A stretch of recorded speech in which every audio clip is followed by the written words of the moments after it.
Flaxborough's annual flower and produce show, like most institutions that had lived beyond the enthusiasm that created them, subsisted on the steady diet of duty, habit, and sponge cake.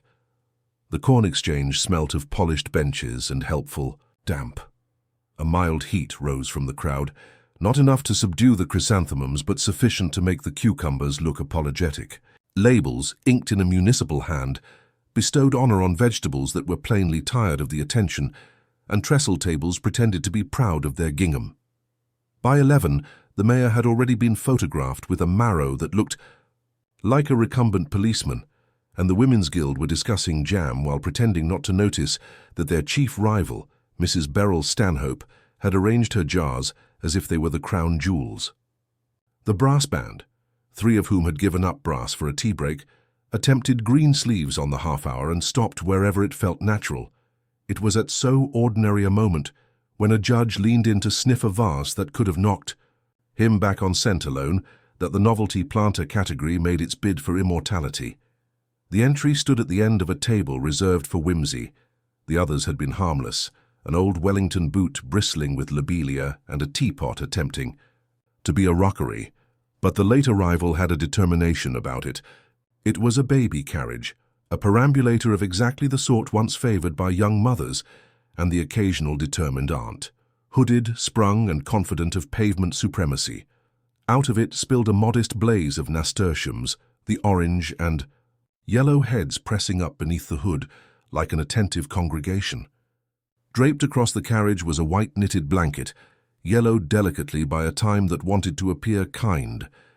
Pinned to the blanket by a brass nappy pin was a card bearing the entry number and title in tidy capitals, Sleeping Innocence. There was no exhibitor's name, only that bland municipal scrawl which, on occasion, made one suspect that the town clerk moonlighted as every unseen hand. Beside the card lay a small object whose brightness, even in the corn exchange's democratic light, was noticeable. It was a silver baby rattle, old-fashioned, bell-shaped, engraved with curlicues, and near the handle the initials J.P. The rattle made no noise. Perhaps it had exhausted itself years ago. The crowd's attention, which had drifted about that morning like a polite moth, settled. People edged nearer. Polite murmurs collected like condensation. Then, as if summoned, certain faces that had been content to contemplate dahlias now found that they had other thoughts, and those thoughts looked like gossip putting on its coat. "Now, that," remarked Mrs. Myra Vole, who could say "now that" in a way that sounded like a charge sheet, "isn't one of the guilds." "Novelty," said Mrs. Stanhope crisply. "We encourage it, though there are limits." Her eyes, sharper than her tone, had fixed on the initials as if they might rearrange themselves out of respect. Standing 3 paces back, Inspector Purbright, of the Borough Police, present at the mayor's insistence to award a modest plaque for public spirit in the horticultural sphere, observed the pram with the same courteous interest he might have given a slightly implausible alibi. He had long ago learned that in towns like Flaxborough, the strange arrived dressed as the familiar, and the familiar occasionally took pains to look strange. Sergeant Love, who had been detailed to carry the plaque and prevent the band from playing the floral dance twice, leaned toward his superior with an eagerness that belonged to younger men and certain dogs. "Nice touch, sir," he whispered. "All that silver. Someone's gone to the pawnbroker's." Purbright did not commit himself. His gaze had moved from the rattle to the hood's edge, where dust had settled in a thin, honest line. The pram was genuine. Its novelty lay elsewhere. "Should think it's a relic," observed the Reverend Lemming, who had appeared at Purbright's elbow in the clerical manner of materializing near a question. He peered over his spectacles. "From a rummage, perhaps, or some attic." The vicar's voice made attic sound like an upper chamber of the soul. "It wants a little prayer, I dare say." "It is having plenty," said Mrs. Vole with piety of a different order. The first proper stir came in the form of a silence whose cause was obvious only once one had noticed a small woman standing very still. She was hatless, as if in a hurry, and wore a navy coat too substantial for August. Her face had the respectable pallor of a person whose emotions were stored tidily and brought out only on correct occasions. She looked at the pram with a steadiness that was neither surprise nor sentiment. It was consideration. It took the assembly a courteous minute to remember her name. Mrs. Ethel Plackett, widow of Mr. Harry Plackett, late porter at the station, had lived on Albion Street these 20 years. She kept her curtains clean and her opinions folded, though certain listeners maintained that the folding concealed sharpness. One did not see her often at the show, but then one did not see Mrs. Plackett often anywhere. She belonged to that class of woman who, once bereaved, took to tidiness as others took to gin. "Ethel," breathed Mrs. Vole, whose lungs were unjustly confident. "Ethel." Ethel did not look round. She stepped a little closer. A hand went to the blanket and stopped there, hovering an inch above it, as if warmth could be felt from a thing that was not alive. Then she dropped the hand to her side. "That is a wicked joke," she said. Her voice, which had always been neat, had frayed only at the end of the sentence. Two sorts of quiet gathered at once. The municipal kind, which feared a scene, and the private kind, which hoped for one. The mayor, who had the faintly ecclesiastical habit of believing that speeches solved everything, began to move forward. Purbright, with a delicacy that had inconvenienced many an offender, arrived first. "Mrs. Plackett," he said, "would you allow me?" She looked at him as though weighing the price of dignity. "There is nothing you can do, Inspector," she said, "except take it away." "We shall see," said Purbright. He took the card. The brass nappy pin yielded with the reluctance of a custom. On the back of the card there had been an addition in pencil, careful and thin, for Mrs. E. Plackett. No signature, no generosity of flourish, just the business of a message. Sergeant Love, whose eyes had gone large in the presence of handwriting, said, "We can get fingerprints, sir." "Indeed," said Purbright. He put the card in his inside pocket with the affection of a man widening his day. To Mrs. Plackett, "Do you know the object?" "I know what it is," she said. "A baby's rattle." She did not look at it. Again. "I gave mine to the church bazaar when we moved from the railway cottages." She paused. "Years ago."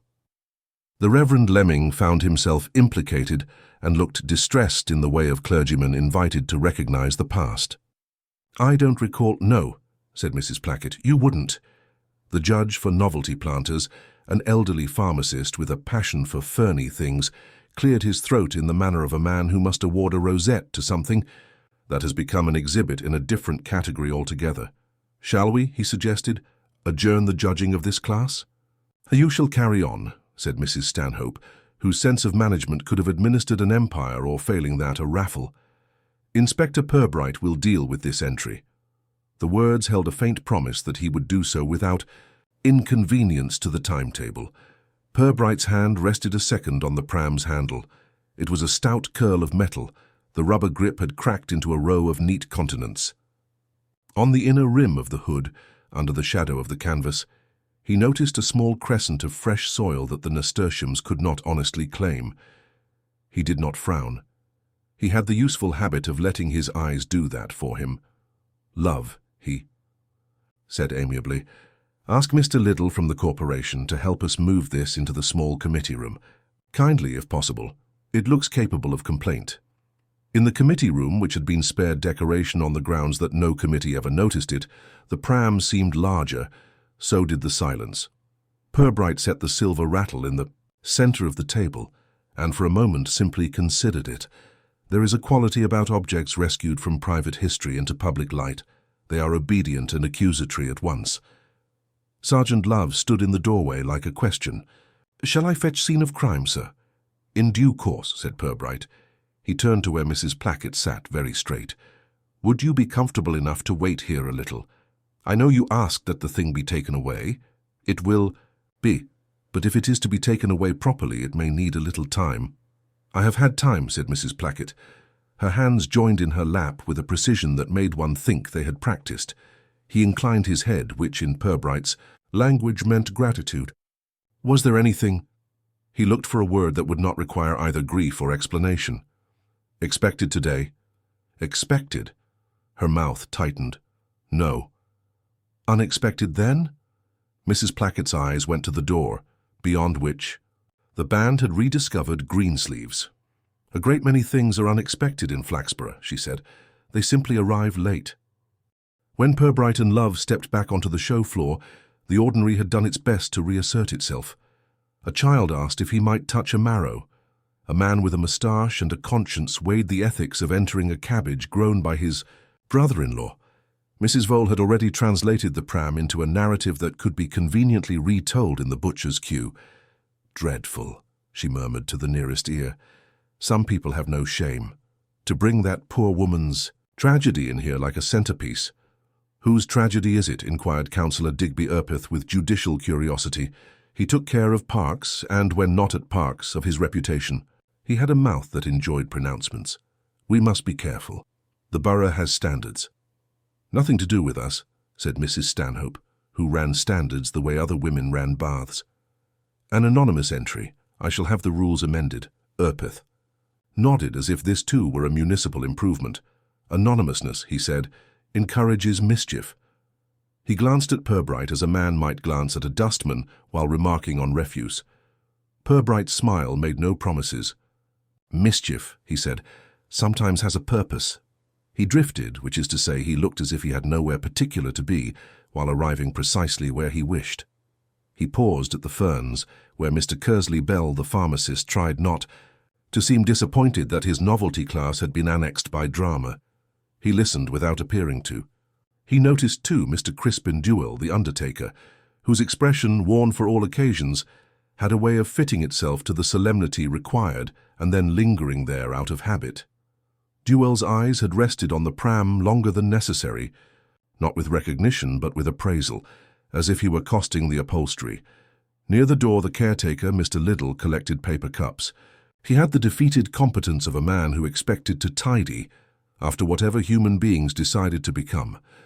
When Purbright asked about the pram's arrival, Liddell scratched his ear with the side of a fist. "Came round the back, sir." Quiet as. "Handy thing. I was seeing to the urn when I noticed it had joined the queue like. Might as well have had a ticket, no one with it. I thought it were more of the novelty rubbish and left it alone." "Did you see a vehicle?" "No, sir." "Could have been pushed, though. Rolls easy, them old prams, does it?" murmured Purbright. He thanked Liddell, and was thanked in return by a man who valued being spoken to as if he existed.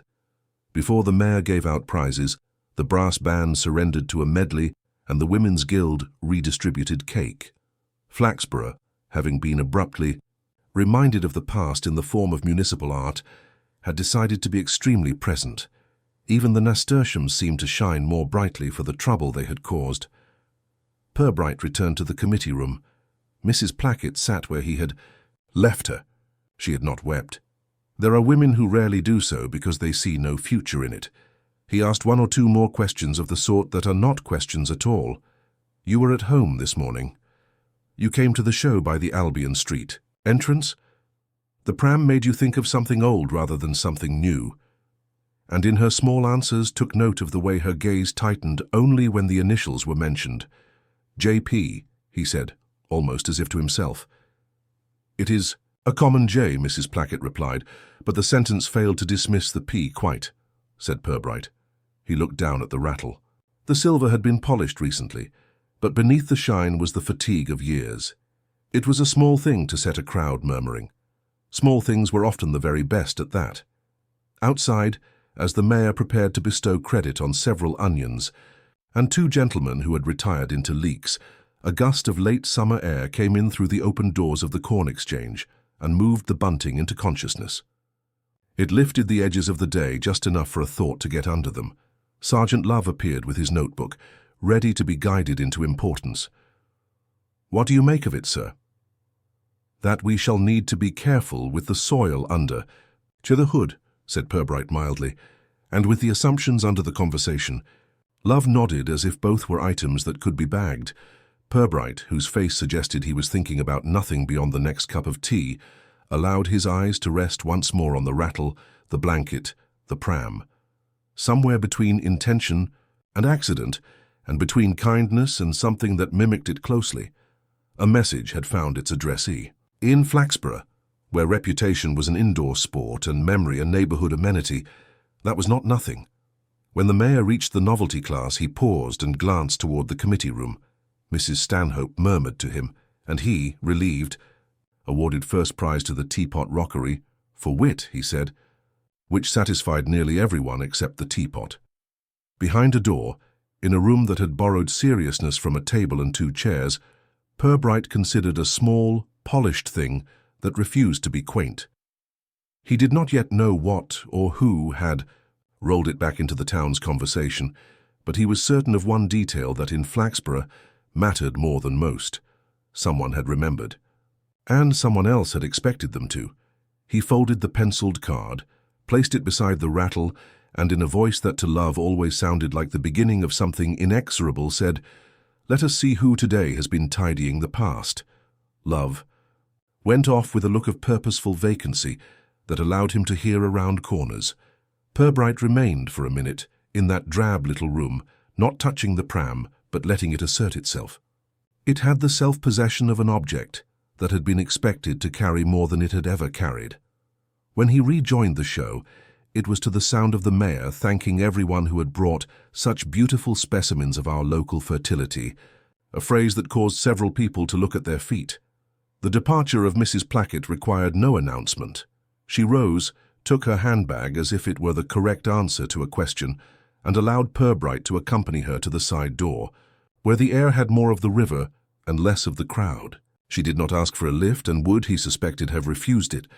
Albion Street was not far, and a woman like Ethel measured a distance by the amount of composure it permitted her to recover. "Do you mind if I walk with you a little way?" he said, a statement phrased for politeness but offered for courage. She glanced at him, then at the paving. "Walk if you must, Inspector. I shall not speak to everyone about it." They went slowly, as if the day had been asked to take smaller steps. Behind them, the brass band made a gallant attempt at Annie Laurie, which had always sounded in Flaxborough like an apology rendered to the wrong woman. "I am sorry this should have come upon you among dahlias," Purbright said. It was as near as he would come to sympathy in public. "It comes where it likes," she said. "That is one of its tricks." "You have lived here most of your life, Mrs. Plackett?" "Since I was married." "Before that, the cottages at the sidings." She did not look at him when she said it, but the words approached the subject without quite shaking hands with it. "The card named you." It did. "And the initials on the toy, which may stand for any number of names." "Any number," she agreed, with the weariness of someone who had heard numbers used as weapons. At the corner where Albion Street began to become itself, she stopped. "Inspector," she said, "I shall not prevent you from asking people. They will welcome it. It is better for them to have a fresh occasion." Her mouth turned very slightly. "It keeps one in practice." "You are kind to provide the town with exercise," he said. She did not smile. He took off his hat. "I shall call later, only to see that you have what you need." "What I need," she said, "is for people to remember what they know and forget what they made up." She paused. "Good afternoon." She moved away, not hurried, not slow, the navy coat living its second season as armor. Love, returning with a report that could not bear to be delayed, watched her go. "She's brittle, sir." "She is finished with bending," said Purbright. "What have we, Sergeant?" Love opened his notebook, as if revealing a conjurer's dove, and found there, to his slight disappointment, only handwriting. "The entry card, sir. Miss Gedge at the town hall did them. You were right about the municipal scrawl. She says novelty. Planters were made up this morning. The late entries were left at the desk and she copied the titles onto cards. That one came in folded, title written out already on a bit of paper and tied to the blanket with string. Miss Gedge said she didn't. Looked twice at it. She copied the words, pinned the card, put it with the rest, and told Little to set it with the other novelties. No name given, of course. Sleeping Innocence. She thought it was a touch. He coughed. She says she is sorry now. Miss Gedge will be sorry only as long as it takes her to tell it twice, said Purbright without malice. The string, what became of it? Still on the blanket when we brought the pram in. I took it off when you removed the card. Love looked pleased to have rescued a fact. And I asked Mr. Liddell about the pram's wheels. He says there's a little squeak to the front left. Purbright nodded as if Wheels confided in him regularly. You were right to notice the method. If the card was presented already composed, our anonymous person has a handwriting which they prefer not to share. They might have tried to disguise it, sir. They might, said Purbright thoughtfully. But disguise is such an intimate thing. One always ends up looking like oneself in fancy dress. He replaced his hat. We shall secure the pram. Then talk to a few of the town's rescue workers. Rescue workers, sir. Those who fish in attics and stir in rummage. The town has people who can identify any object if it has sat still long enough. By the time the novelty teapot had been paraded past the mayor's appreciation, and Mr. Kersley Bell had recovered the poise that attends the dispensation of rosettes, the pram had been wheeled by two corporation men carrying faces suitable for a fallen lamppost, into a van and thence to the yard at the police station, where Constable Mudd assured it of such dignity as could be bestowed upon a witness with springs. Purbright left Love with instructions no more dramatic than, merely see that the blanket, the pin, and the soil under the hood are left to their own devices until I've spoken to them, which left the sergeant, as intended, with a sense of useful helplessness. The town, meanwhile, had already found its voice. At the butcher's, Mrs. Vole rehearsed her impression of sorrow on behalf of others, as if she expected an encore. At the hairdresser's, a young woman no one had previously credited with memory recalled, convincingly to herself, the precise pattern of knitting on a baby's shawl she had seen when she was 8. In the library reading room, Miss Lucilla Mallory, who lived amid catalogues and preference, mentioned to no one in particular that she had a note somewhere of christenings in St. Swithin's between 1948 and 1955, and that the name Placket appeared there as pinkly as any other. At the station buffet, whose tea varied from manageable to illustrative, a man in tweed explained to another, whose hat brim was his chief argument, that the initials J.P. must refer to John Placket as was, and that the business with the rattle proved what he had always said about silk purses and railway cottages. The woman serving gingerbread remarked that initials were like weathercocks, very pretty until someone used them to show where the wind came from. It was not that Flaxborough relished cruelty. It relished neatness, and there are times when those things look similar. Purbright's first call was at St. Swithin's. The Reverend Lemming met him in the vestry, where wood polish coexisted with the smell of hymn books. The vicar, whose tenderness, for the past approached piety, wore an expression that hoped the present would be optional. The bazaar, he said when asked about the rattle, did indeed receive donations of all kinds. But silver, that I should have noticed, Inspector. Mrs. Lemming keeps a ledger, kept rather for those years. She enjoyed totalling. If the Plackets had given anything of that nature, there might be a note. Would you trouble yourself? Asked Purbright, who never asked anyone to trouble themselves unless he judged they welcomed it. Mrs. Lemming's ledger proved a stout volume in which charity had arranged itself into columns. Purbright studied entries for a season that had taken the year by the elbow. There were records of a warming pan, a set of dessert forks minorly tarnished, and a vase with heroes in it, which he took to be Grecian rather than civic. There were in a careful hand thanks for 2 baby items from Mrs. E. Placket, shawl, cream, 1 tin rattle, modern. The vicar looked over his shoulder and read the last phrase with an air of disappointment in a toy. Tin, he said, mildly. Not silver. Purbright did not sigh. It was useful to learn what the rattle at the bazaar had not been. Thank you, he said. That tells me that the bazaar did not receive the object we have, though it received another from the same. Household? Perhaps they had too, Mrs. Lemming ventured, longing to reconcile lists with events. Perhaps, agreed Purbright. He left the vicarage with a photocopy from a machine that gave everything a faint sense of having been done, in winter. On the church path he met Mr. Crispin Dewell, the undertaker, who had reason to pass that way often enough, to look as though Providence had issued him a pass. Inspector, said Dewell, removing his hat with an economy that suggested practice. A distressing business. I imagine distress is not entirely unwelcome to your trade, Purbright returned so gently that Dewell smiled. One does not relish grief, he said. One administers to it. He looked past Purbright toward the yews.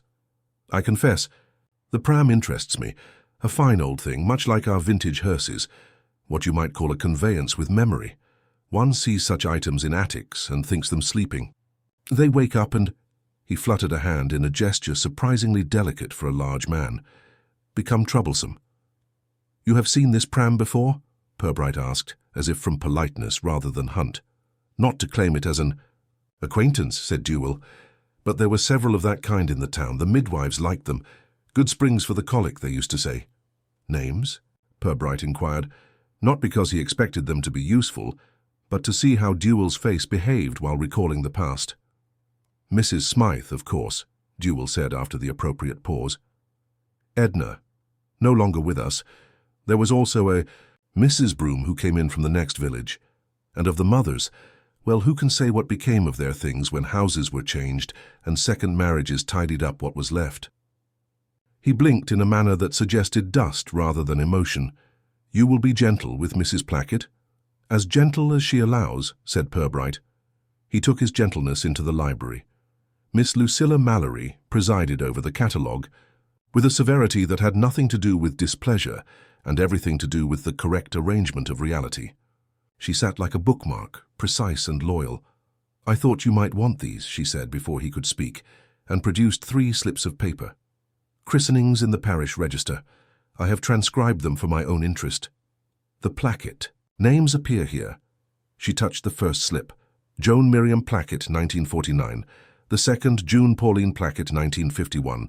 The third, James Peter Plackett, 1953. She gave him the calm of someone whose memory had been verified by ink. I do not claim any of them correspond with your initials, Inspector. They all do. That is the nature of initials. You are very good, said Purbright, taking the slips with something like gratitude. Is there also a burial register? Miss Mallory supplied without relishing the subject. There is, but I am not its custodian. Mr. Lemming keeps that. I will say that not all the christenings of the early 50s resulted in school admissions. There are absences. I am not suggesting cause. I am merely tallying. Your tallies are often kinder than people's stories, he observed. She accepted the remark as one accepts a flower pressed in a book. The town believes it remembers. What it does, Inspector, is repeat. He left with the slip secured in his notebook, as if he had borrowed small, obedient ghosts. Outside the library, the afternoon had exhaled itself into a drowsy promise of rain. He turned toward Albion Street, not to trouble Mrs. Plackett yet, but to let the neighborhood speak for itself. It was a short terrace with ambitions. Lace curtains competed sideways with one another, in a gentle arms race of cleanliness. At number 9, a woman shook a rug as if it had offended propriety. At number 11, where the Placketts had their front step worn, into a tidy arc, a geranium in a tin stood like a small outbreak of cheer. At the corner shop, Mr. Pargeter sold the sort of groceries that believed themselves above their labels.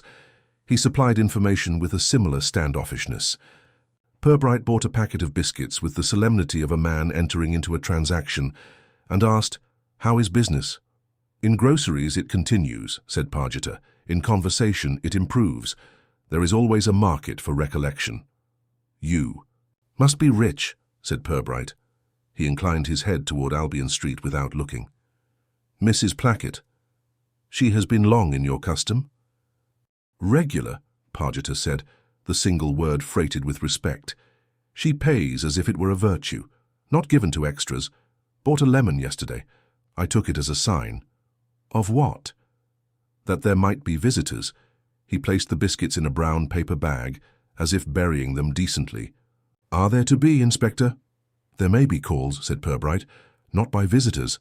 "Ah," said Pargeter, and regarded a shelf of jam as if it had answered well. Back at the station, Love had contrived to be useful. He stood with a small array laid out on brown paper. The card, the pin, the piece of string. A single white thread he had rescued with tweezers from the point of the brass where it had caught. He displayed them with pride not far short of paternity. "I didn't bring in the blanket, sir," he said. "It seemed like a boundary. But there's something about the string. It's been cut neat at one end and worried at the other. If you ask me, the person tying the card on didn't have a knife to hand when they finished with it. They had one when they began," mused Purbright. "But not later, or the circumstances changed. People do tie and untie different ways, between kitchen and street. And there's the soil, sir. It isn't much, a little crescent, just like you said. There's a grit in it, one of those sparkling bits." "Coal dust," said Purbright, without letting his voice sound pleased. "From a yard or an allotment near one. The town has any number of those histories scattered about. Leave them." B, they will keep. He touched the thread with the back of a finger, the way one greets a wary cat. You did well to notice this. From a different fabric than the blanket, finer. Perhaps a child's garment once wore such thread, or an old handkerchief. Love flushed with a quiet triumph. And, sir, I spoke with Miss Gedge again. She says the handwriting on the folded paper with the title, she thinks it resembled a man's. Not large, neat. She says it was the sort of neatness that men acquire when they write, but rarely. Her view is worth exactly its entertainment value, said Purbright, but we shall let it keep us company. He looked down at the rattle. I wonder, Sergeant, how many mouths have bitten that little dent there?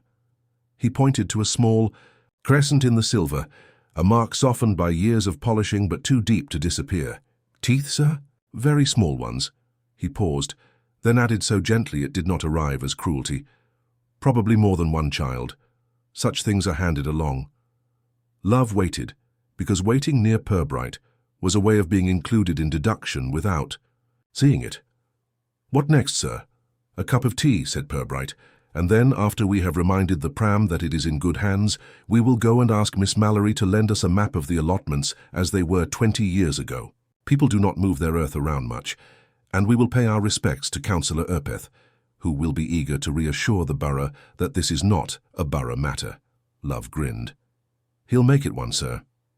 Undoubtedly, said Purbright, and in doing so he will tell us whom he thinks has cause to be inconvenient. Councillor Urpeth received them among framed photographs of himself in the vicinity of shrubs. He had that sort of municipal comfort which produces sofas. His wife, who had married a man and found herself allied to a committee, offered tea with. The precision of a person determined that hospitality should not be misinterpreted as warmth. Anonymous entries, Urpeth declared, when the subject had been placed on a saucer. A practice that shall cease. We have enough novelty without encouraging the kind that offends decent feeling. It is often difficult, observed Purbright, to decide which novelties are decent. They frequently begin as jokes. My dear Inspector, said Urpeth, the object in question is not a joke. It is a reproach. I have nothing to do with reproaches. I envy you, said Purbright. Might I ask if you noticed anyone at the show whose interest in the pram exceeded that of mere curiosity? Anyone, for example, who looked as though they were admiring their own work, performed by another? Urpeth lay back a little, so that his satisfaction found room. Duell, he said promptly. The undertaker. He stared. Of course he stares. At everything, but this had the look of proprietorship. Mr. Duell is professionally attentive to the past, said Purbright. Anyone else? Mrs. Stanhope was dreadful about it, said Mrs. Urpeth unexpectedly, with the relief of a woman who had been longing to be unfair. Not in words, Inspector, in tidying. She tidied the corner of the table where it stood as if it were any other exhibit that had failed to be arranged sufficiently by the universe. She always does that when something annoys her. She straightens. Useful, murmured Purbright. And Mrs. Plackett? The councillor cleared his throat, as if rehearsing.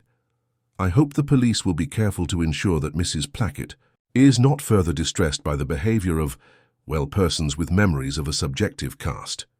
There are residents who recall events of the early 50s which, I am bound to tell you, were never substantiated. Persons? Asked Purbright gently. Urpeth stared at his fingernails as if sheltering someone. Certain railway men. Gossip. Travels along tracks. Indeed it does, said Purbright, rising. Thank you for the tea. Outside, Love said. He means Linz, sir. The old porter. He's got a story for everything ran through that station. Then let us buy a ticket for one of them, said Purbright. They found Alfred Linz at his allotment near the brickworks, which exhaled like a sleeping dog. The man had the particular dignity of those who retire, not because they choose to do nothing, but because they have discovered something else to do that is quieter. He stood in his patch like a curate of beans. Inspector, he said, as if he had expected them all day. I wondered when you'd come. You could have saved us the journey, said Purbright amiably, by coming to the show and arranging to be overheard. I am better overheard outdoors, said Linz. He wiped his hands on a sack. It's about the pram. I'll say as much as I know and leave out what belongs to others.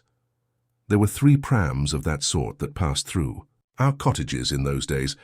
One was sold on to a girl in Brigby, another was in the loft at number 7, until the roof was repaired and Mrs. Penhaligon disposed of it. The third belonged to Harry and Ethel Plackett. He paused to straighten a cane. It went out of the cottage one evening and did not come back. Love shifted because the air had changed temperature. Went out by itself, did it? Pushed, said Linz as if to a child. I can't name who pushed it, I wasn't there.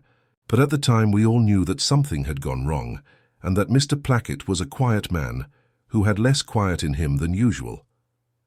There was a baby that year. I do not know which initial it had that day. Babies have several. There were a lot of explanations tried on. Fever, a fall, overlaying. He spoke the word with distaste, as one might pronounce sherbet at a funeral. The town fancied one and returned to it whenever it needed a pastime. Your own fancy? Asked Purbright. That whoever pushed that pram that evening was not in a panic, said Linz. They were tidy. They were the sort who cannot leave things to lie wrong. He looked at his beans and smiled without joy. We have those here. They straighten, even grief. Thank you, said Purbright, after a silence that did not require filling. One more thing, Mr. Linz, your soil. Linz looked down at the earth as if introduced to it. A bit of coal in it still. They put ashes on, the men do, old habit. He glanced at the inspector. I expect your pram remembered some of that. Wheels go where they're pushed. They do, said Purbright, and turned back toward the town, which had begun to draw its blinds a fraction against the suggestion of evening. Love trotted a step to catch up. What do you make of it, sir? That there is a person in this whose kindness is as dangerous as their malice, said Purbright. They tidy, they rescue, they arrange. They cannot bear a thing to be left as it is.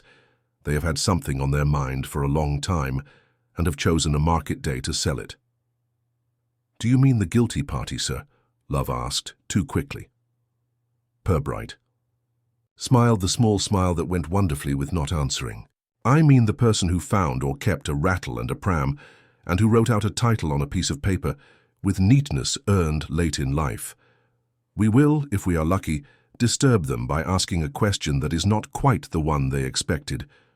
They crossed the square where the last of the show's decorations looked suddenly brave, like bunting at a station after the train has left.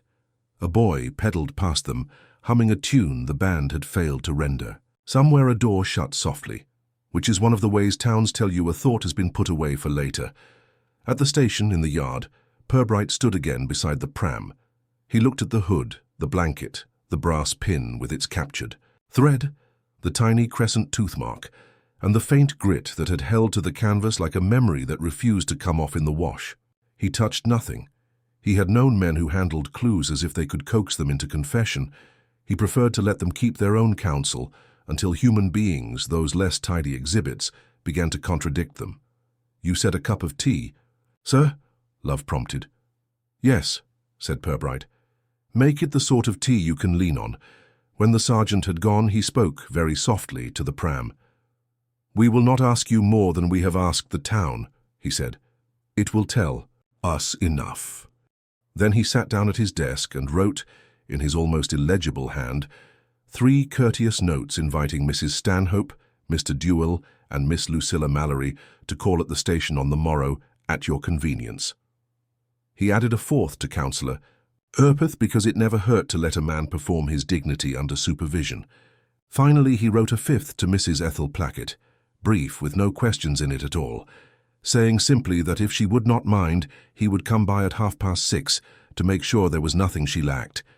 He blotted the notes as if they were thoughts left out in the rain rose and went to find the tea that could be leaned upon. At 6:30, which in Flaxborough has a way of sounding later if one has waited for it, Purbright walked down Albion Street with the unhurried expectation of a man who did not intend to surprise anyone into truth. The light had thinned into the sort of grey that makes tidy curtains look brighter. At number 11, the tin with the geranium had been turned a quarter, as if it had been asked for a different angle on cheerfulness. He knocked with a knuckle and waited through the small domestic rustle that precedes decisions. Mrs. Plackett opened the door, not quite fully. Her navy coat had been replaced by a cardigan, whose buttons had learned obedience. The room behind her smelled faintly of boiled things and furniture polish, made by someone who believed in confession. "I said I would be brief," he reminded her, removing his hat as one removes an inadmissible thought. Her look conceded both the hat and the thought. "Come in, then." She did not step aside so much as exist in a way that permitted passage. The sitting room had the decent contrivance of a place that had never been left to chance. A photograph of a man in railway uniform presided from the mantel with an air of punctuality, undisturbed by bereavement. On the sideboard, a glass bowl contained lemons that did not admit to having been purchased for visitors. The chairs were arranged as if they had been warned about posture. There was, not surprisingly, no sign of toys. "I will not offer tea," said Ethel, preempting kindness with efficiency. "I have had it. You will have had yours."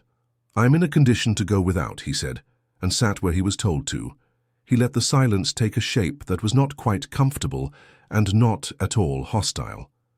"You received my note," she inclined her head. "It was written like a man who uses pens because he has to." She sat opposite, the late light putting a rim on her hair. "You have questions, Inspector. I shall answer what I choose. I should expect no less." He took out his notebook, not to write in it yet, but to make it clear that there was a thing that might receive answers. "This afternoon must have asked you to remember what you have organized yourself to forget." "It asked me to remember what others misremember," she corrected, and folded her hands in her lap. "I have never forgotten." "Then tell me, only as much as tidiness allows, what you saw today that was not yours." She considered this as if it were a trick, and she was in no humor to be fooled. "The pram," she said. "It was ours, that style, that hood. I would know it from a mile off because of the way the canvas was repaired. Under the hood, left side. Harry stitched it with fishing line. He did not sew his name into things, Inspector. He arranged to be recognized by method. That was his way." "And the blanket?" Her mouth moved in a small, reluctant acknowledgement of victory. His or hers, she had not decided. "Not mine. I knitted feather and fan. That was a basket pattern. You may tell Miss Mallory that if she chooses to add it to her knowledge." "And the rattle?" She looked not at the mantel photograph, but at a space a little to the right of it. "The rattle was silver. The one I gave the church was a tin thing, painted. I gave the silver away differently." "To whom?" "To the person who asked for it," she said, and the words closed like a drawer. "You may write that down as you please." He did not. "It bore initials." "It did." "You say you gave it away after you left the railway cottages." "No." She kept her eyes on the space that contained something nobody else could see. "Before. I gave it away at a time when people did a great deal of taking without asking."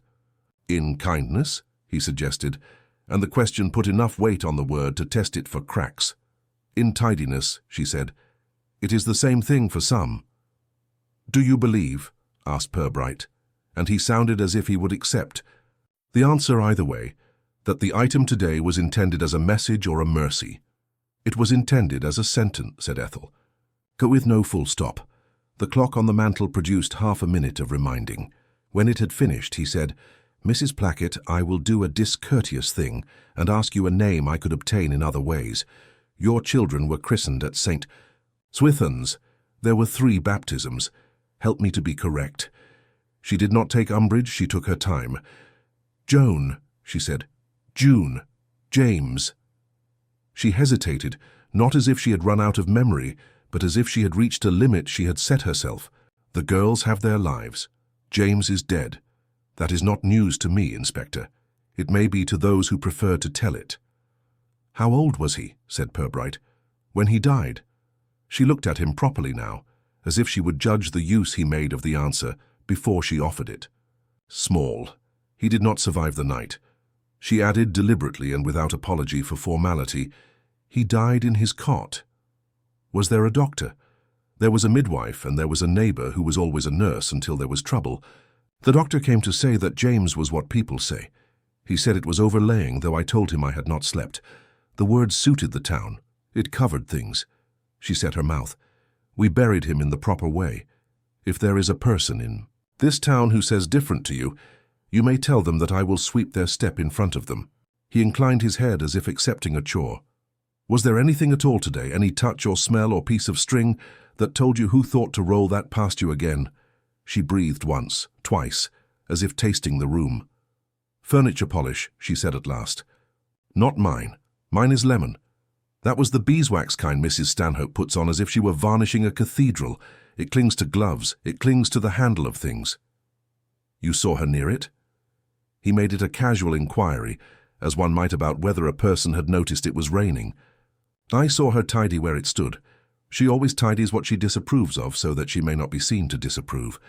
And there was a thread caught on the pin, very fine, from a linen handkerchief. She calls paper handkerchiefs common.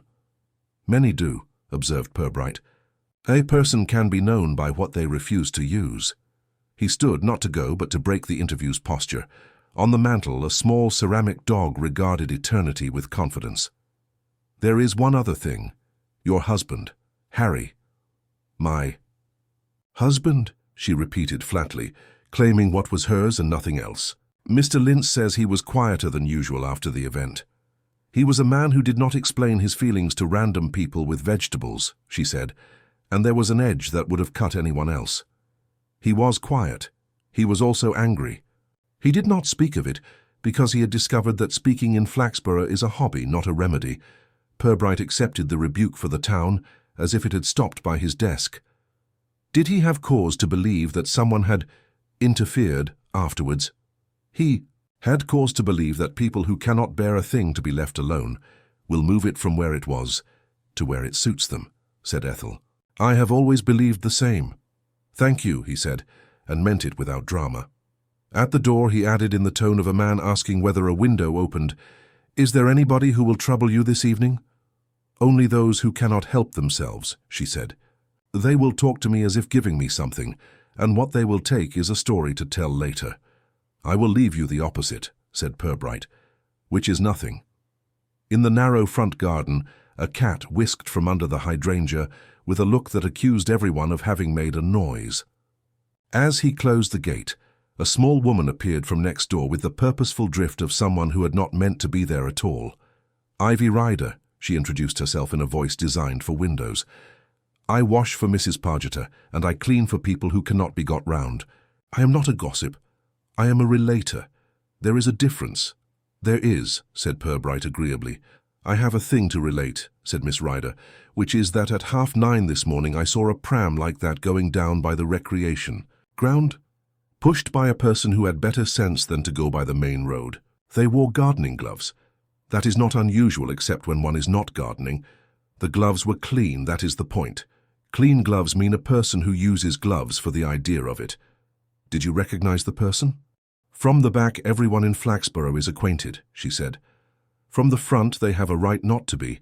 I will not say it was Mrs. Stanhope, because it is not fair to say it was Mrs. Stanhope, unless one can say it twice without the second time being easier.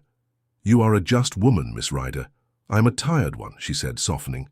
And I will add that the left wheel squeaked and the person stopped to kick it lightly as if it were being impertinent. She made a small kicking motion of the sort that would have corrected a child into genius. Good evening to you, Inspector. You will do the right thing because you will do it slowly.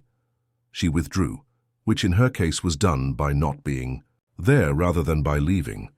Purbright walked back to the station through a town that had put its mouth away for the night and kept its ears.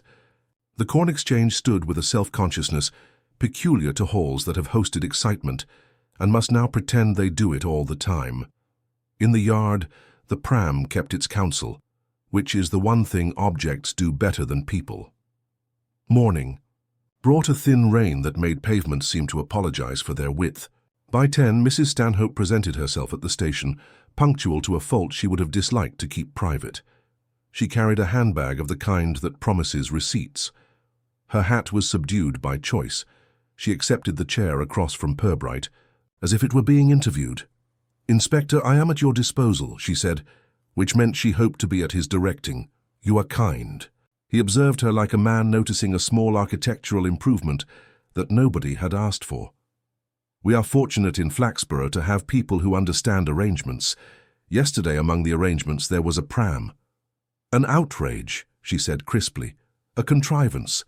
The show is not the place for people's unresolved personal material. She lifted her chin.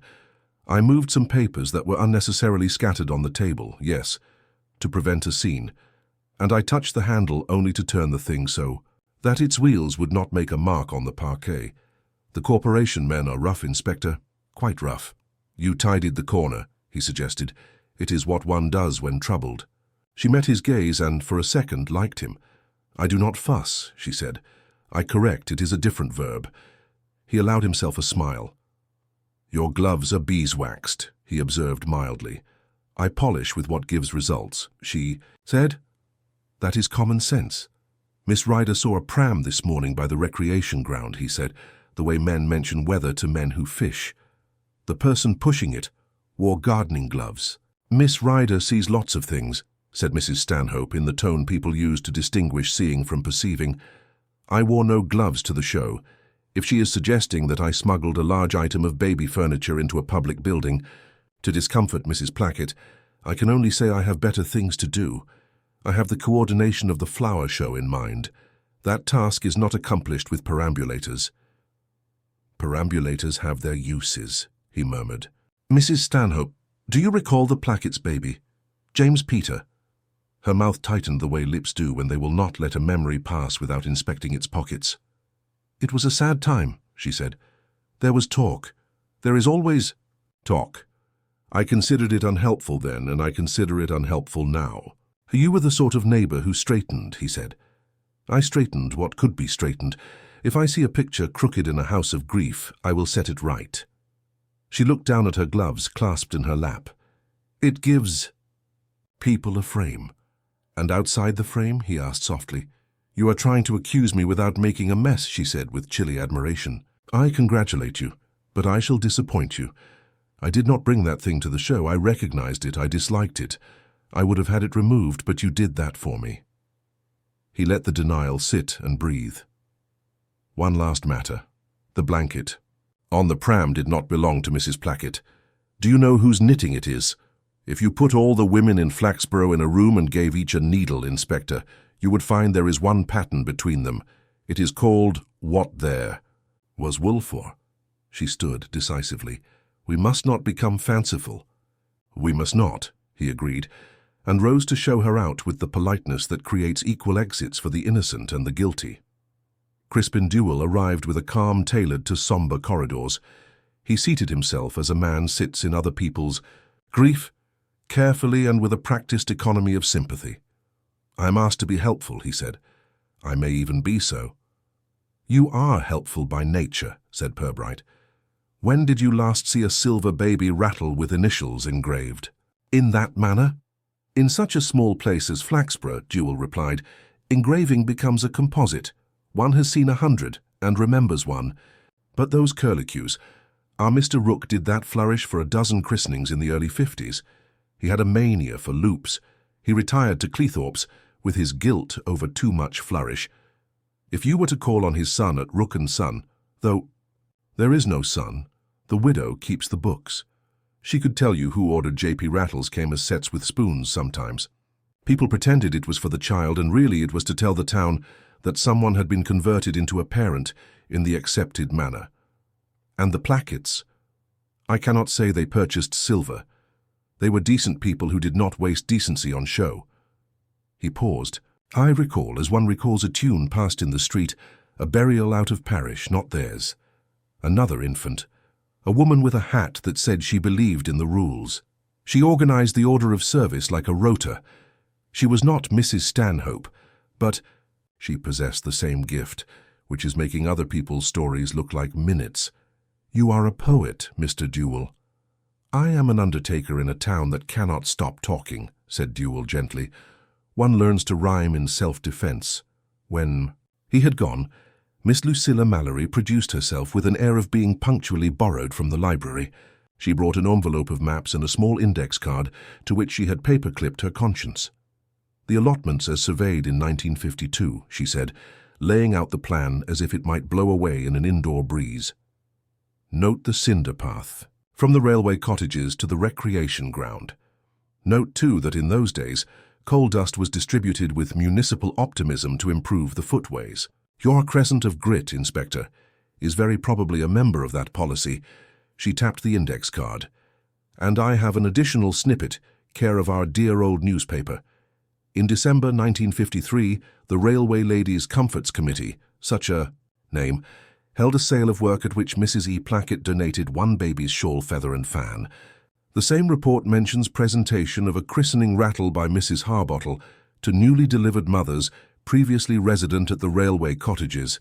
Mrs. Harbottle is no longer with us, but her habits are. What did her habits look like? Asked Purbright, amused. They looked like invitations to do as you were told, said Miss Mallory. If a thing went missing, she found it, even if it suffered thereby. Tidying, murmured Purbright, by another name. She regarded him with the serious kindness of people who like minds to be furnished. You will have noticed, Inspector, that those who tidy are never certain whether they are making a room or a picture. He accompanied her to the door. I rely on you for the captions, Miss Mallory, he said, and meant it. Last came Councillor Urpeth, looking as though he had been elected to bear himself. He spoke at length about procedures, none of which had ever covered prams. He recommended a subcommittee to examine anonymity. He was shocked, grieved, resolute, and briefly hungry. Purbright found him valuable chiefly for the anxiety with which he avoided two names, Mrs. Harbottle and Edna Smythe, the midwife, both of whom had organized other people for the borough without the borough's permission. He thanked Urpeth for his clarity and sent him away with the comfort of believing he had been used. When the interviews were done and Love had replenished the useful kind of silence with tea, Purbright remained at his desk a moment longer than the business required. He looked at the plan of the allotments, at the slips with the Plackett baptisms, at the photograph in his mind of a pram with a nervous wheel. He allowed a single conclusion to form, not the sort that would impress in a courtroom, but the sort that arranges chairs so that those who must speak will have to sit where he wanted. Sergeant, he said at last, and the mildness of his voice made Love instantly attentive. Be so good as to step over to Rook's and ask the widow to look up any silver rattles engraved J.P. between late 1952 and mid-1954. If she looks disapproving, look apologetic. If she looks helpful, look grateful. And stop by Miss Ryder's with a packet of something from Pargeter's. She has told the truth, and that deserves to be made into shopping. Love nodded, delighted to have errands that resembled tactics. And you, sir? I shall pay a call on a room, said Purbright. There is a small committee room in the Corn Exchange where the floor remembers what has rolled over it. I will ask it no questions beyond the one it can answer. He took his hat and walked out into a rain that had stopped pretending to be ornamental. In the Corn Exchange, the caretaker was polishing the parquet with the sullen virtue of a man certain that human beings exist to undo what he has done. At Purbright's request, he pointed out where the novelty table had stood. The inspector knelt not to examine the wood as if it were a witness, but to place his hand flat upon it as a man greets a dog that might bite. There at the edge, two faint parallel lines, not quite straight, ran like the residue of an intention. A pram's rubber grip rested, turned, rested again, and, caught against the skirting, a slender flake of beeswax, glinting like a virtue. He did not bag it. He put it with the rest of the day, in that careful place where he kept the things people say by doing. Outside, under the Corn Exchange's modest portico, he paused and let the town make its own case. It spoke in small ways, in the over-polished brass of a councillor's door, in the slightly resentful neatness of a window where Mrs. Stanhope had disapproved of the world, in the cinder catch on the hems of men who had been to their allotments and back. He smiled to himself, and if there was triumph in it, it was the restrained kind a man feels on discovering that a story he's been told 3 times can be made to admit its missing line. He would not run at anyone. He would instead put a chair where a tidy person could not resist moving it. And then he would see what else they could not resist. The afternoon leaned into itself. Somewhere a bandmaster, alone with a cornet, tried out green sleeves, as if it might this time decide to be different. In the police yard the pram waited, dignified as an accusation that did not need to be voiced. Purbright considered it as a chess player considers a pawn that has already taken more than it should, and may yet take one more. When Love came back with a damp overcoat and the smell of Rook's accounts, he was bright-eyed. "Mrs. Rook is a marvel, sir. She has a ledger right enough. There were 2 J.P. Rattles, one in January, 53, James Percival Jobson, if you please. His people had money. The other in November, 53, to a Mrs. H. The entry reads, on account of ladies. Comfort's presentation, J.P. No surname for the baby. Paid by subscription."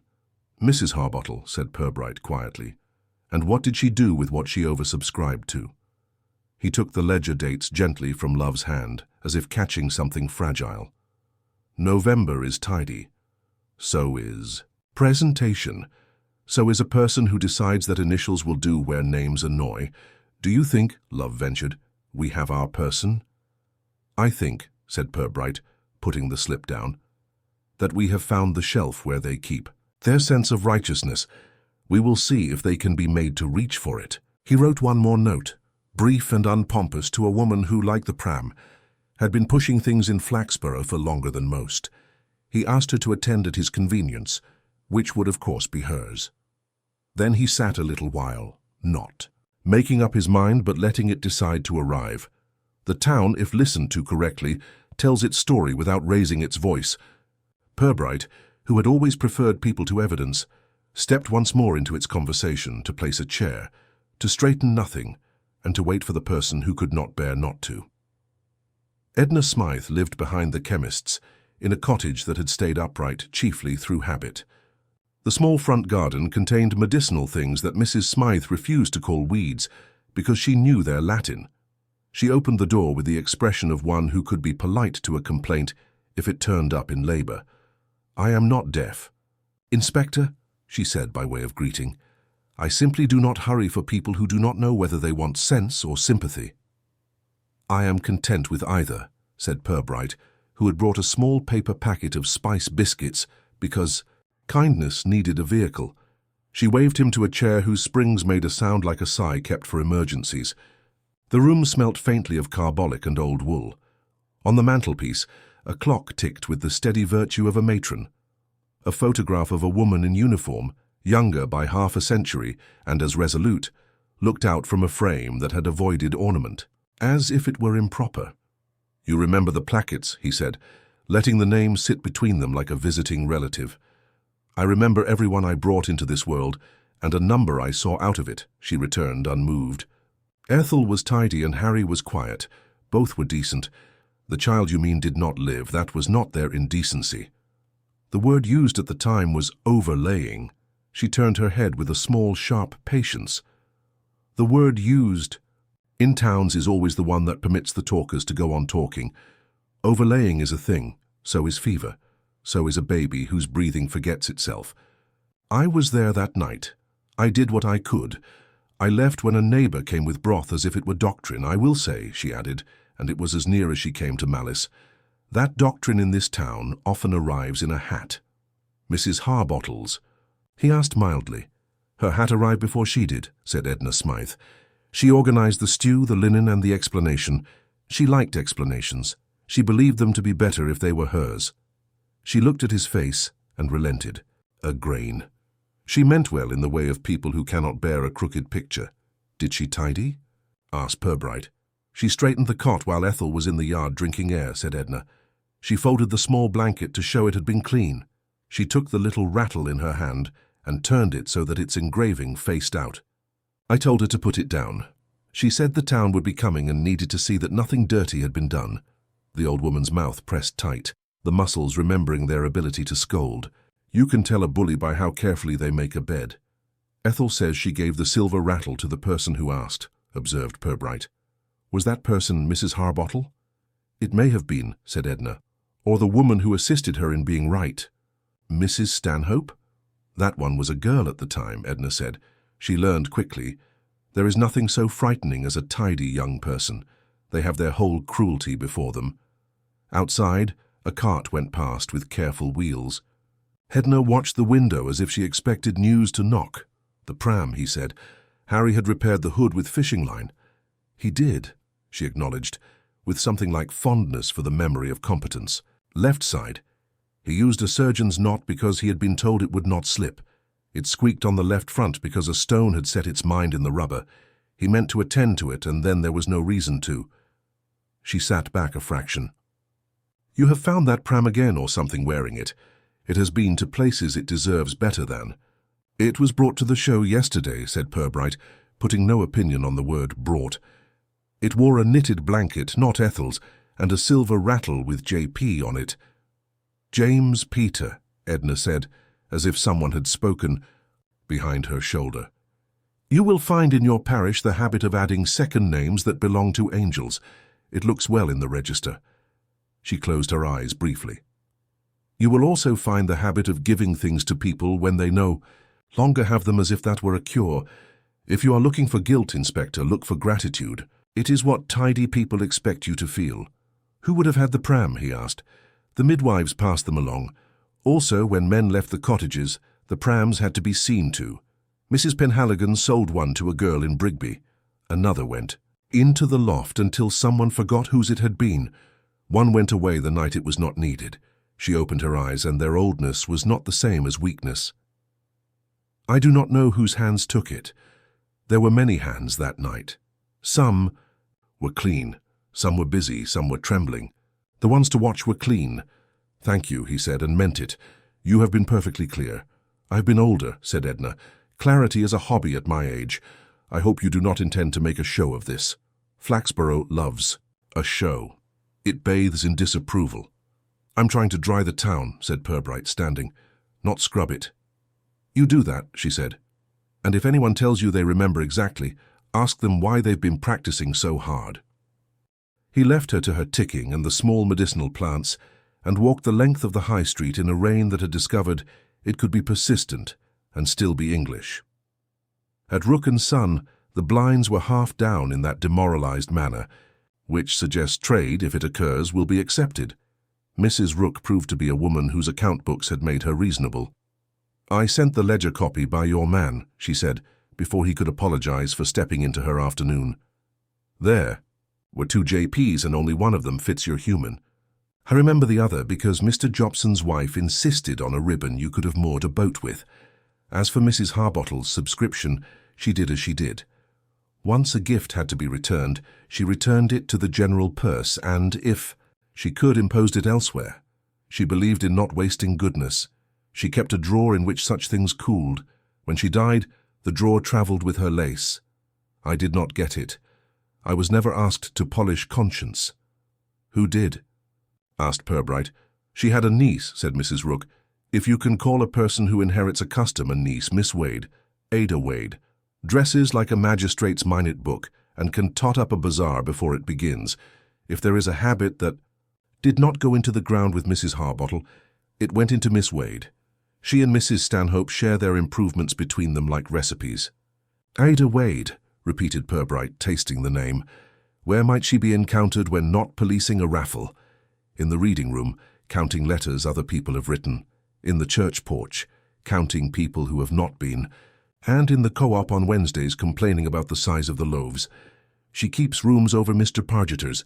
He gives her a discount on bread to keep her from improving flour. I shall look forward to being adjusted, said Purbright, and left with a polite apology for having taken honesty from a shop when biscuits were properly arranged for such purpose. On his way to Pargeter's, he paused outside the Corn Exchange. The caretaker had set a notice on the door for the evening's civic lecture. Civic attainment the past as precedent, which made the hall look as if it had become suddenly self-aware. Inside, the small committee room where the pram had rested for a while stood in a mild disorder, the sort of disarray that occurs when nothing is exactly wrong, but everything is quite a fraction not right. A chair was 2 inches away from its shadow. A blotter had been angled into individuality. Purbright reached and turned the blotter exactly square, then turned the chair precisely against the table. He left the door half shut in a way that neither permitted nor forbade entry. It was a small act without an audience, which is the best kind for a tidy person to discover. Mr. Pargeter looked up from the cheese wire with the equanimity of a man who sells sane quantities. Inspector, I am told Miss Wade resides above. Your enterprise, said Purbright, Would it be imprudent to cause her to descend for a moment? At your peril, said Pargeter, amused. But I will ring, because occasions like this improve the flavor of the day. Miss Ada Wade came down the stairs, as if the steps had been accused of something and she had come to determine which. She had a face in which eyebrows did as much of the work as a mouth. Her handbag was the sort that contains lists. Inspector, she said, installing herself at the counter without buying anything. If this is about the abomination at the show, I will speak to its abominators in the proper place. I thought to save you a journey, said Purbright gently. You were close to Mrs. Harbottle. I was adjacent, said Miss Wade. Intimacy is not a word I employ for relationships based on a mutual interest in hygiene. She did what she did. I do what is left. What is left, in this case, might have been a drawer of presents that refused to be used, he suggested. Miss... Wade's eyebrows conferred briefly. I know the drawer you mean. It contained silver the town hadn't earned and lace it wasn't fit to wear. After Mrs. Harbottle died, I ensured such items were allocated to occasions that would not waste them. Christenings continued, if no, longer at the cottages. A rattle with J.P., for instance, said Purbright. It might have been brought back by a woman unwilling to be seen keeping it, or unwilling to be constantly told she ought to give it up, said Miss Wade. Unexpectedly fair. One does not know. We simply behave as if one does. She fixed him with a look that was not unkind. You will be thinking I fetched that pram and set it out like a fable. I have done a number of foolish things in my life, Inspector, because tidying and foolishness are cousins, but I have not done that one. I was at the reading room from 9 until 11, improving the notice board by removing the notices that were not notices. People thank you less than you would think for removing what never meant to be there. Someone meant this to be there, said Purbright. Do you know who holds Mrs. Harbottle's beeswax? Half the town, she said after a moment's seriousness. The other half holds vinegar. If you prefer a name, you will be wanting Mrs. Stanhope, who polishes to persuade her furniture that she has been obeyed. She tells me she used no gloves yesterday. I have never known Mrs. Stanhope trust to direct contact with anything not yet sanctioned, Miss Wade returned. But then, as she will remind you, all the time, she is the one with the keys to cupboards. She has a key to everything the town says please to. Do you? Asked Purbright. I have keys to the things the town says ought to, she said and almost smiled. We split it between us. That is how you avoid a revolution. When she had gone back upstairs to audit Providence, Pargeter slid the spice biscuits across the counter again with a solemn little push. She does not lie, he said. She does less than she says, and she says less than she thinks, which is a good arrangement if you want to get old without resentment. Back at the station, Love had left a note. Miss Ryder had been seen inspecting her washing with a gaze that could have cross-examined a magistrate. The pram remained in the yard under a tarpaulin that looked like a cautious compliment. Purbright lifted a corner and let the familiar smell of damp canvas and stale rubber remind him that people tend to think with their hands. He walked again to Albion Street at a deliberate hour, not to knock on Ethel's door a second time, but to watch who knocked on it for him. After 10 minutes, a figure approached with the confidence of an apology prepared. Mrs. Stanhope paused at the gate, adjusted the geranium's angle back to its earlier degree, and, satisfied, went up the path. She stayed 5 minutes, and emerged with the set of a woman who has delivered relief and found it did not take. She did not look round, which was unlike her. At the corner, she encountered Miss Wade, and the two paused long enough to exchange, a sentence that had been saved up for the purpose. They did not smile. They parted as one might divide accounts. This was not unhelpful. Purbright, who preferred his clues to be people and his people to be unhurried, went home by way of the corn. Exchange. In the small committee room, the chair he had squared and the blotter he had aligned were both an inch out of true. The door he had left half shut was now properly closed. Against the skirting, the beeswax flake had gone, not scraped, but polished, away. He left nothing there. The room had done its part, which was to register the presence of someone who could not leave a corner alone. He considered leaving an untidy heap of papers as an experiment and decided against it. There was no sense in baiting impulse before he had determined whether to catch it or let it perform. Back at his desk, he found that Sergeant Love had returned, triumphant, with a paper bag in which, besides Miss Ryder's reward, lay a folded scrap of newspaper Miss Ryder had pressed upon him for being proper. It was a small notice from a Christmas of the year after James Peter's brief one, reporting without relish that an infant interred. The remains of a child were laid to rest in the nonconformist portion of the cemetery, the service conducted with propriety. Beneath, in a different ink, someone had written, years ago, "Not ours." "People annotate grief," said Purbright. "Allowed to no one," and put the clipping with the other little histories. Evening put itself together. He wrote 2 more notes, each courteous, each in the illegible hand that gave away nothing of intent. One invited Miss Wade to bring him whatever list she kept of Mrs. Harbottle's drawer for the sake of accuracy and parish recollection. The other, addressed to Mrs. Stanhope, asked whether she would be so good as to attend at the Corn Exchange Committee room tomorrow at 11 to advise on the restoration of the parquet. He added, as if by accident, that he had noticed some misalignment. He did not expect both women to resist. Before he left for the night, he went into the yard and, as he had done before, greeted the pram with the equanimity of a man determined not to be surprised by an inanimate object. He placed the silver rattle not on the blanket, but on the metal tray beneath where a child's feet would have pushed, the handle pointing the wrong way for any photograph, the engraving face down. Then he went away. Morning came with a whitish light that made bricks look dutiful. Miss Wade arrived at the station, carrying a bookkeeping ledger of such weight that it could only be the lighter of 2. She sat and opened it and began, without preface, to read out the contents of the late Mrs. Harbottle's drawer. Spoons, rattles, napkin rings, christening mugs, their destinies indicated where known. Some had been represented to children safely beyond infancy. Some had been put aside, in case of another. A few had been retained until proper recipient appears, which, in Miss Wade's mouth, had the sound of Mercy trying to pass an examination. "Your rattle," she said, tapping a neat line, "returned December 53, polished January 54, displayed at the Mothers' Union table in March of that year to demonstrate that the town remembers its duties." Mrs. Stanhope arranged the table. I tied the ribbon. Mrs. Harbottle stood by and received gratitude as if it were a parcel. What happened to that particular piece afterwards is not entered because she allowed herself a small, unamused laugh. It would not do to record that propriety had mislaid something. "Propriety," murmured Purbright. "Being busy?" "Being careful," she said. "Careful people lose more than the rest of us because they do not intend to." He thanked her with a sincerity she allowed herself to admire for a second, and sent her off to measure the day's failings. By the time the Corn Exchange clock had reached 11:15, he was standing again in the small room with the squared blotter, which he had left a fraction crooked to see whether it could be borne. He did not have to wait long.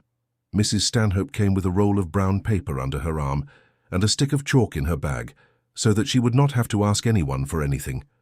She walked in, blinked once at the chair that did not obediently push in, and corrected it without telling herself she had done so. She glanced at the blotter, straightened it, looked at the skirting with a faint, satisfied disapproval, and then turned to find that someone had been standing politely within the room all along. "Inspector," she said, the word containing a faint docketing of his presence, as if he belonged on a shelf and would have to be labelled. "You wrote of alignment. I see your meaning." "I knew you would," said Purbright. "You felt it without needing to look." She did not deny it. "One does not leave a room to put itself together. It would be like asking men to make tea." Her glance moved about, a conscientious searchlight. It paused at the table. "Who placed that object there?" She indicated the rattle with 2 syllables that could not bring themselves to call it what it was. "I might have," said Purbright. "If I were untidy." "It is wrong," she said simply. "One does not put the engraving face down. One does not rest a polished item on metal. It leaves a mark, and marks are what we mustn't leave," he said. She drew a breath. "Inspector, I did not bring that pram to the show. I did not. But I will not have you leaving things in attitudes that invite depression. That woman, Mrs. Plackett, has had enough of that." He did not move. He was watching her hands, which had already taken out a clean handkerchief and lifted the rattle. They turned it, so that the little bells, long silent, looked proper. They set it down on the blotter which had been squared for the purpose. The handkerchief, a fine linen, caught and left a single pale thread on the brass pin he had placed, deliberately too near. Mrs. Stanhope did not see the thread. She saw only that symmetry had been achieved. "Thank you," he said, as if she had replaced a book on a shelf. She flushed slightly, with the warm offence of a person who has been manoeuvred into kindness. "You are playing with traps, Inspector. That is not your occupation." "I am placing furniture," he said. "It is an old habit." She looked at him for a long second, and then past him, at the room restored to itself. Mrs. Harbottle would have hated this. She preferred scenes. They justified her. She paused. "If you are about to say you have found beeswax in the corner, I will save you the success and say that I have beeswax on my gloves because wood responds to it. If you intend to say Miss Ryder saw me with a pram, I will say she saw what all of us look like from behind, which is someone else. And if I say the rattle left a room years ago in a handkerchief like yours," suggested Purbright gently, "you will say that many women in Flaxborough use linen because paper feels like giving up." She tilted her chin. "I would say that." "Yes." "Then," said Purbright, and his voice was as mild as tea left to sit, "I will ask you only this. When you arranged the Mothers' Union table in March '54, did you place the rattle on a blanket because you thought it looked softer that way, or because you had been told to demonstrate gentleness to a woman who would not receive it?" Mrs. Stanhope's eyes opened a trifle wider, as if someone had pulled a blind too quickly. "You have been talking to Edna Smythe?" "I have been listening to rooms," he said, "and to objects that remember being turned the right way up." He moved past her and opened the door for her, as if nothing had occurred. "Thank you for coming. Your advice on alignment has been, I won't say, invaluable. That would be to waste the word. It has been at exactly the value it always is." She walked out with great control, which is a form of defeat that tidy people try to tidy immediately. In the corridor, she met Miss Wade, arriving with an index card, to add to what she had already given. The two women performed between them. Without conference, the small bow of rivals, who have agreed on the size of each other's souls. "That will do," said Purbright almost to himself, when the room was empty again. He looked at the single pale thread clinging to the pin, as if it were a modest badge. He did not bag it. He left it to say, quietly, that compulsion is a better witness than intention. In the yard later, Sergeant Love told him that Mr. Liddell, from the corporation, had asked very indirectly whether the pram might be removed from the station for the sake of appearances. It had, Liddell said, a way of making the dust look squalid. "Tell Mr. Liddell," said Purbright, "that appearances have earned a rest. They have been doing all the work." He wrote once more to Mrs. Plackett, not to ask but to propose, if it would not inconvenience her, would she come at 3 the next afternoon to the library reading room, where Miss Mallory would lend them. A table and a little quiet? He added no reason. He suspected she did not require one. By the time he sealed the note, the town had adjusted itself marginally to the idea that something was being set to rights without anyone's permission. It did not approve, but it was intrigued. A small boy in the square tried to make the squeak of a pram out of a bicycle and nearly succeeded. The brass band indoors practiced Annie Laurie again, and found, as always, that it apologized for the wrong thing. Purbright looked at his hand, which had placed a rattle face down for a purpose, and thought of the small, efficient cruelties that go by the name of improvement. If he had his way, the truth would be put back, not because it would look better, but because there were people in Flaxborough who could not breathe with a weight on their chests and had called it tidiness for so long that they had forgotten its true name. He did not resolve to do anything more than ask the next question in the same voice and leave a chair in the wrong place. And then, when the hand reached out to move it, he would see who owned it. By noon, the pale light had improved itself into something that made pavements seem to have a purpose. Purbright, who never relied on weather to give a town its meaning, set his morning to the business of seeing whether people had slept on their consciences or merely alongside them. He was at his desk when Sergeant Love came in with the brisk Step of a man who has discovered something small enough to be proud of without changing the temperature of the day. Sir, said Love, I had Constable Mudd look in on the pram first thing. He says the squeak's gone. Purbright looked up from his notes. Gone of its own accord. It is not usual for remorse to lubricate. There's oil on the front left, Love said, pleased. Fresh. And the trays had a wipe. Mudd noticed. The smell, not paraffin. The proper light stuff, what people use on sewing machines or hinges, and this is the odd bit. The handle's been given a little polish where the hands go. You can see the difference in the dullness. Someone visited an exhibit, murmured Purbright. Did Mudd see anyone? Only little early about the bins. Says he saw no one in the yard. He does say he notices when things are left wrong and cannot promise he hasn't corrected them before realizing doing so was evidence. Love made a penitent face on Liddle's behalf and then brightened. The tarpaulin had been lifted and put back more square than he left it. That at least is consoling, said Purbright. It suggests our visitor was a person of feeling. He reached for his hat and then did not put it on. Sewing machine oil. Undertakers favor the heavier kind. It fits their sense of occasion. Mr. Kersley Bell oils with whatever chemists use on door closers. Miss Wade would oil the notion of oiling before applying it. Mrs. Stanhope would set out to oil and find a committee, and Miss Ryder would dust the oil. Anyone in the station who keeps a bicycle with pretensions? Mudd's is a ruin, sir. He likes the squeak. Says it warns pedestrians he's a policeman. Then we may assume our visitor brought their virtue with them in a bottle, said Purbright. Tell Mudd to leave the pram to its prayers for the present. The squeak told us who passed by yesterday. The silence will tell us who cannot bear to leave a noise in the world. He closed the notebook containing Miss Mallory's slips. 3, we are at the library. Let us give the reading room a chance to improve us.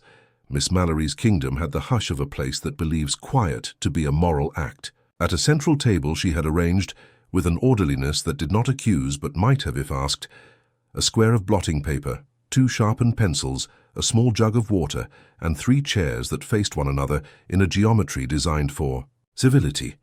On a stand nearby she had placed, for reference rather than display, the register facsimiles and a plan of the allotments.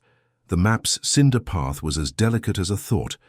I make no rules, she said softly, when Purbright thanked her, which was not true, and both of them knew it.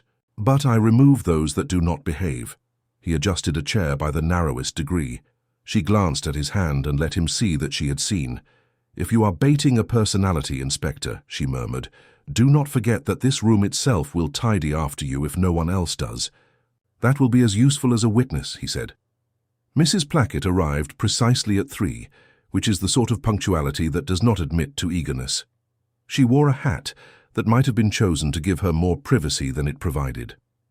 Miss Mallory greeted her with the same respect she extended to first editions and placed her by the window, where the light fell kindly and did not flatter. You asked me, Ethel said to Purbright, to come where talking is done over paper. Rather than fences, I prefer it. She set her handbag down as one sets down a small parcel whose contents are not for discussion. I thought you might, said Purbright. We shall not do very much. We shall simply put 1 or 2 things the right way up and see whether anyone minds. Some cannot bear a thing the right way up, she said. It makes them feel they are looking at themselves. He did not argue with her wisdom. He placed in reach, but not in challenge, the folded copy from Mrs. Lemming's ledger and the small newspaper clipping Miss Ryder had contributed, the one annotated long ago with "not ours." Ethel's glance took them in, and then away again, like a woman reaching for a stitch and deciding the row can stand without it. A minute later, Edna Smythe came in uninvited, but, in Miss Mallory's judgment, not to be refused. She nodded to the librarian with the camaraderie of people who share a practical theology, and sat with the patience of someone who considers chairs a modern concession. If I am to be quoted, she said to Purbright, I prefer to be present, to spoil it. And if I am to be told what I did not do, I prefer to hear it before it grows taller. You will be told nothing, said Purbright. You will be asked very little. He turned to Ethel. This afternoon, before we disturb your afternoon more than the morning did, I need to say a thing clearly. You are not on anybody's bench. If you do not wish to answer a question, you will let me look foolish for having asked it. That will be my contribution to tidiness." "Very good," she said, the corner of her mouth not far from willingness. "Ask your foolish question." He did not make a show of preparation. "The string that tied the title to the blanket yesterday," he said. "It was cut at one end and worried at the other. The person who tied it had a knife when they began or access to scissors. Later they finished by twisting and breaking where they had no blade. That is not proof. It is a habit." "Does it remind you of anyone?" she thought. The clock on the mantel of the reading room ticked softly as if reluctant to be in a library. Mrs. Harbottle would never worry anything. She cut and cut again. Miss Wade carries scissors like a brooch. Mrs. Stanhope carries a penknife in her handbag because she thinks it proves her capable. She would have cut both ends and told people it had been untidily tied. Ethel's gaze moved to Edna. Edna bites string, but only when doing what she disapproves of. "I do," said Edna evenly. "It reminds me that my teeth will be needed later." "And men?" asked Purbright, as if the idea had just occurred to him. "The caretaker, Mr. Dewell, Mr. Pargeter, Mr. Liddell of the corporation, Mr. Lintz." "Pargeter would slice it with wire if allowed," said Edna. "Dewell would not involve himself in string in public, lest it seem domestic. Liddell would worry both ends, then apologize to the ends. Lintz would produce a knife older than the string." She folded her hands. "As for Councillor Urpeth, he would delegate." "Useful," said Purbright, and did not say exactly how. "Now, another small thing has occurred. Someone oiled the pram's front wheel last night. It was the self-respecting light oil one uses on sewing machines, and it did not get on their cuffs. They also polished the handle where hands go. They did not need to. They could not bear not to. If that person hears me, I would ask them to consider that they have made the pram ready to go for a walk again." Ethel's hands tightened on the handbag. "They would make anything go for a walk that ought never to have left the house," she said, and the anger in her voice had waited patiently. "For a respectable room. They like things to look as if they are in use, Inspector. It excuses them that they have used them." Edna said nothing, which in her case was consent. Miss Mallory, who had drifted to the magazine rack out of courtesy to private feeling, returned now with a small brown envelope in her hand, as if reminded of something she had been keeping safe from other librarians. "This was in the return box this morning," she said to Purbright. "Our box is not as selective as one would wish. It receives council circulars, pastry, and once a wreath card." She placed the envelope on the table. On it, in thin, patient capitals, was written, "For Mrs. E. Plackett." The capitals were the sort of writing that looks municipal, not because it comes from a town hall, but because it intends to be obeyed. Ethel did not reach for it. She looked at it the way one looks at a child who belongs to someone else and is crying. "If it contains advice," she said, "I shall not take it." Purbright took out a handkerchief and eased the flap. Inside was a single bell from a rattle, detached cleanly from its frame, wrapped in a piece of tissue that had once clothed cutlery. It made no sound. Under it, folded very small, a line clipped from a printed church notice. "Sleep, innocence." He set both items on the blotter face up, as one sets a visiting card. "That," said Edna, after a moment in which the room remembered how to be quiet, "is not kindness, it is rehearsal." "It is also a confession of sorts," said Purbright. "Not of the thing the town prefers to tell, but of the arrangement that followed." He slid the bell toward Ethel. "I will not ask you to take that. I will only say that whoever separated it did so with the same neatness they apply to knitting." "A lie." Ethel's mouth flexed as if the words had to be tasted before they would swallow. "They have taken one little sound away," she said. "It will not help them. The town does most of the noise." Beyond the reading room door, a cough rehearsed itself for the public counter. Miss Wade appeared a minute later, not so much entering as arriving. She had in her hand an index card that could have added up to anything. "I have made an addendum," she told Miss Mallory, who accepted the card as if it were a species of tithe. Then she noticed Ethel and Edna, and her face composed itself into the sort of neutrality that has a minimum speed. "Inspector, ladies, we are collecting small things," said Purbright. "Do you have any to hand?" "I have too many," said Miss Wade. and then, because that sounded like emotion, added, "Of the clerical sort." Her eyes moved to the bell on the blotter. "That is a wicked little act." "It is," agreed Purbright. "Performed neatly." "Can be wicked without neatness," said Miss Wade, with a dryness that almost qualified as charm. "So I disclaim that one." She looked at Ethel, and for a second the official in her stepped aside, and something like a woman remained. "I will say this," she added carefully. "If anyone meant to comfort you, they would not do it with things. Things are only comfortable when they have been used by those who deserved them." "They have been used," said Ethel. "That is part of the crime. No one answered because too many things in the room had." The clock stamped its approval, on the minute. Miss Mallory, who had been placing the index card where it would do the least harm, said, "Perhaps we may adjourn our public life." They stood by degrees. Miss Wade left first, because Miss Wade made a rule of leaving first.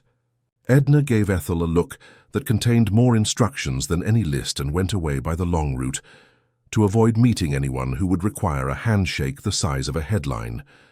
Ethel remained seated until the room was ready to accompany her. I am not afraid," she said to Purbright, as if she had discovered the fact on the way. "I am angry, you must distinguish." "I do," he said. "Anger answers questions more truthfully than fear. It does not pant." At the door she paused.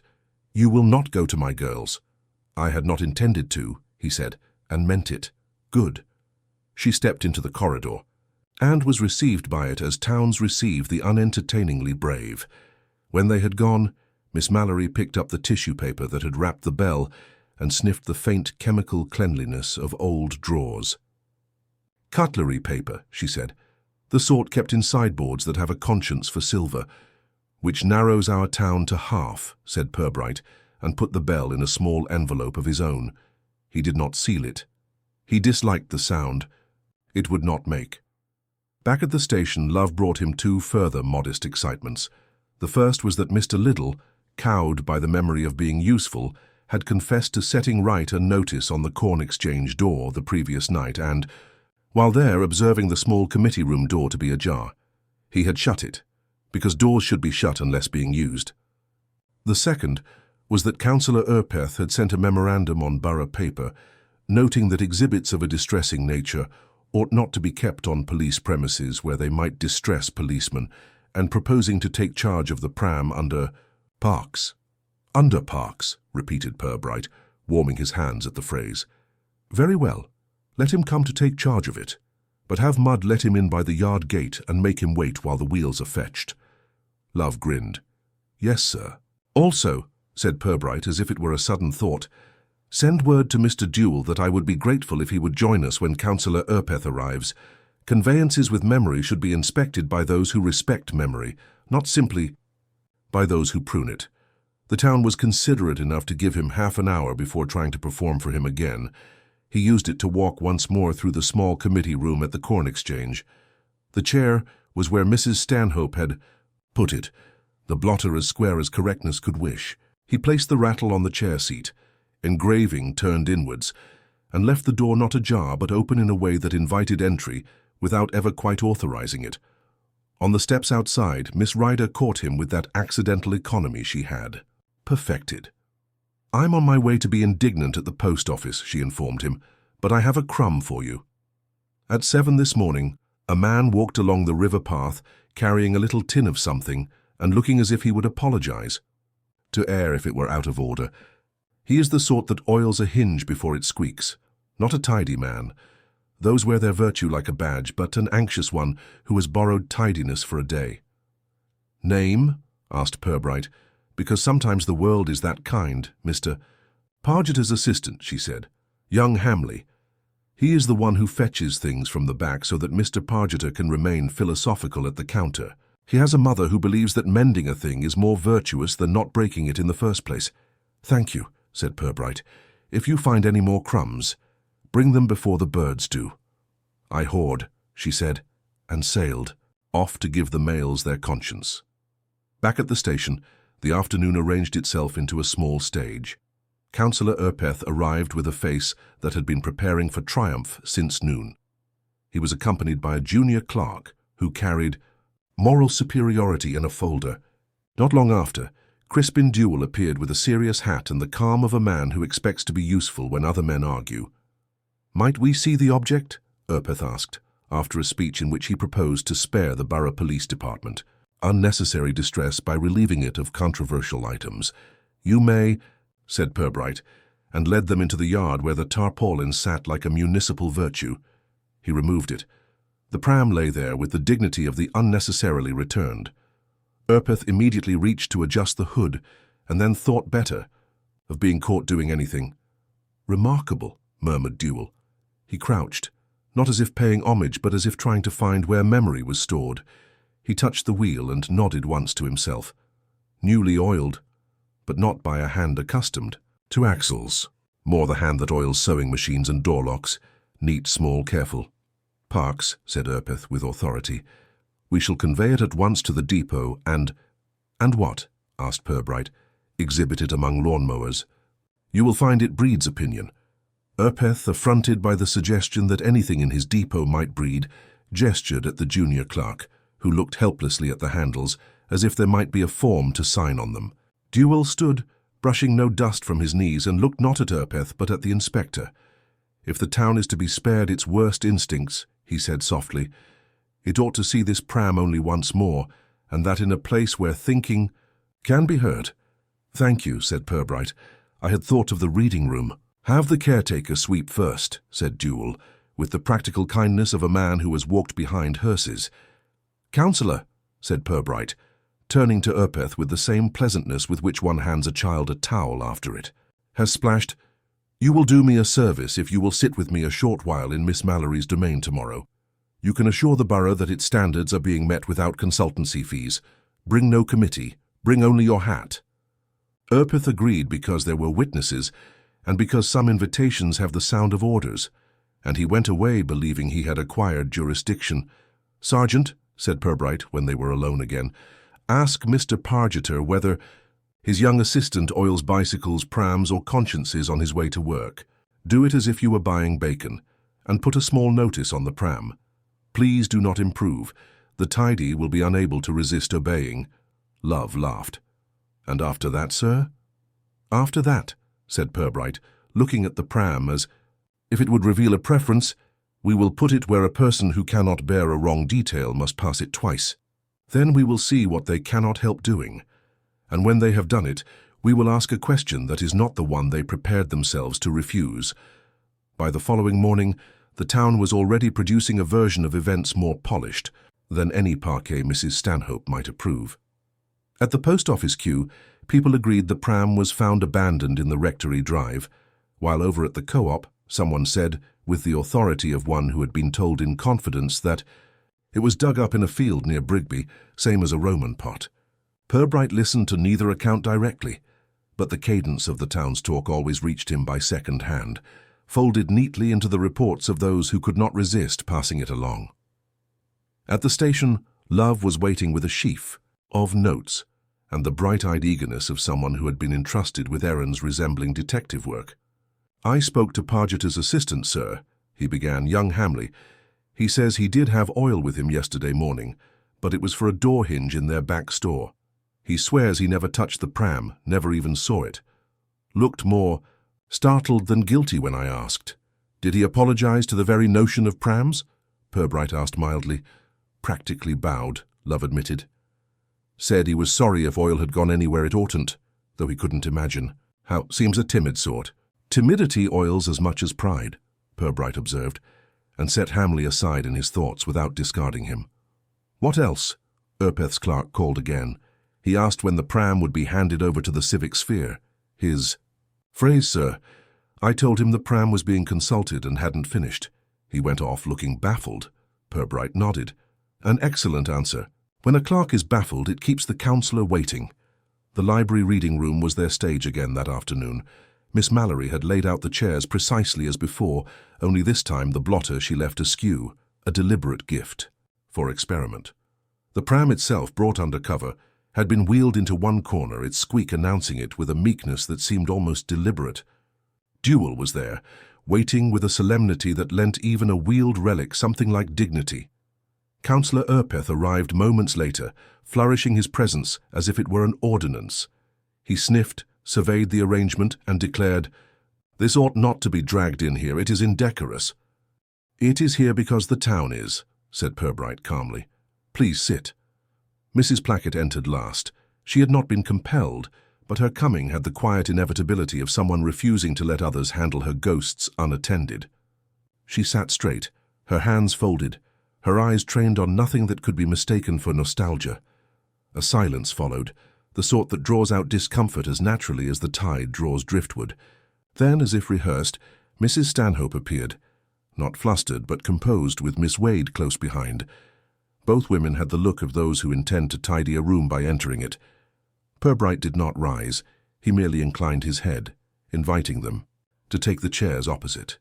He said nothing about why they had been invited, only, "Thank you for coming. I thought it might be useful if we allowed the pram to rest in a room where reading occurs, rather than talking. Words spoken among books sometimes remember themselves better." That set the tone. Urpeth made a disapproving sound in his throat, but Mrs. Stanhope smoothed her gloves on her lap, and Miss Wade, already poised with an index card, accepted the premise as if it were procedure. For a time, nothing happened. Purbright turned a page of a notebook without writing. Duell inspected the wheel again, gravely. Mrs. Plackett looked as if she were waiting for a doctor who was already late. It was Mrs. Stanhope who first broke, glancing at the blotter and then, almost unconsciously, moving it square. The gesture was so small it might have gone unnoticed, yet in the silence of the library it sounded louder than a brass band's apology. "Thank you," Purbright said at once. "It's a relief when someone puts things right." Mrs. Stanhope froze a second too long, realizing she had been caught, out by instinct. "It was wrong," she said flatly. "I dislike wrong things." "Indeed," murmured Purbright. "The trouble is that people can decide what is wrong, and once decided cannot leave it so. A blanket, a toy, a pram, even a baby, they must be set in order." The silence that followed was heavier than the ticking clock. Ethel Plackett's hands tightened on her bag. Miss Wade shifted as if she would correct the phrasing, but thought better of it. Duell, still crouched at the pram, looked up slowly, his eyes resting not on Purbright but on Mrs. Stanhope. The councillor opened his mouth, closed it again, and found that his hat brim was more interesting. "You think this is about me?" Mrs. Stanhope demanded suddenly, colour rising in her cheeks. "I would never drag an old grief back into daylight. I only did what any decent woman would. I straightened." "You did," said Purbright softly. "You straightened then as you did now. And straightening, Mrs. Stanhope, is sometimes more cruel than crookedness." Her mouth opened, but the protest faltered. Miss Wade looked at her with an expression that was not unsympathetic, but had no wish to rescue her either. Ethel's eyes did not leave the rattle, which lay face down as Purbright had arranged it once more. "Perhaps," said Miss Wade carefully, "what we tidy is less important than why.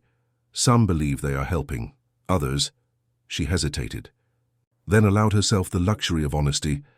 "Others cannot bear not to." "And you, Miss Wade?" Purbright asked.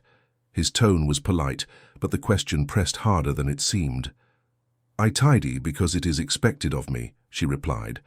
After a moment's stillness, "It is a role, not a compulsion. That distinction matters." "Does it?"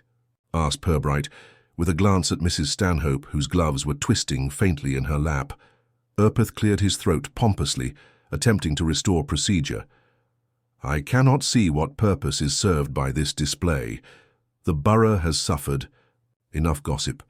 Let us resolve the matter administratively and move on." "No," said Ethel Plackett, so suddenly that all heads turned.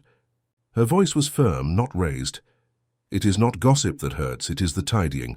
My child was taken from me twice, once by death and again by those who rearranged it to look proper. You speak of borough standards, councillor. Standards took more from me than gossip ever did." Even Purbright was still for a moment. Then he said gently, "Thank you, Mrs. Plackett. That is the truth we needed, more than any wheel or rattle." Mrs. Stanhope half rose, her composure trembling. "I only—" she began, but the sentence refused her. She sat again heavily. Miss Wade put out a hand and for once did not correct, but steadied. Duel straightened, dusting nothing from his hands, and observed in his quiet undertaker's tone, "Sometimes the most violent thing in a town is neatness." Purbright looked around the table. "This room has served its purpose," he said. "The pram has spoken as much as it can. What remains is whether those who cannot bear crookedness are willing to live with what cannot be straightened." "No," one answered.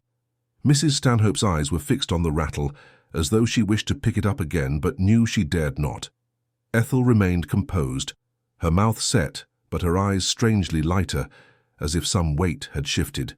When the meeting dissolved, it did so not with the scraping of chairs, but with the subdued movement of people leaving the scene of something that had not been a crime, but had felt like one. Urpeth hurried out first, muttering about borough dignity. Duel followed, carrying solemnity with him like a coat. Miss Wade paused at the door, gave a short nod to Purbright that might have been gratitude, and departed.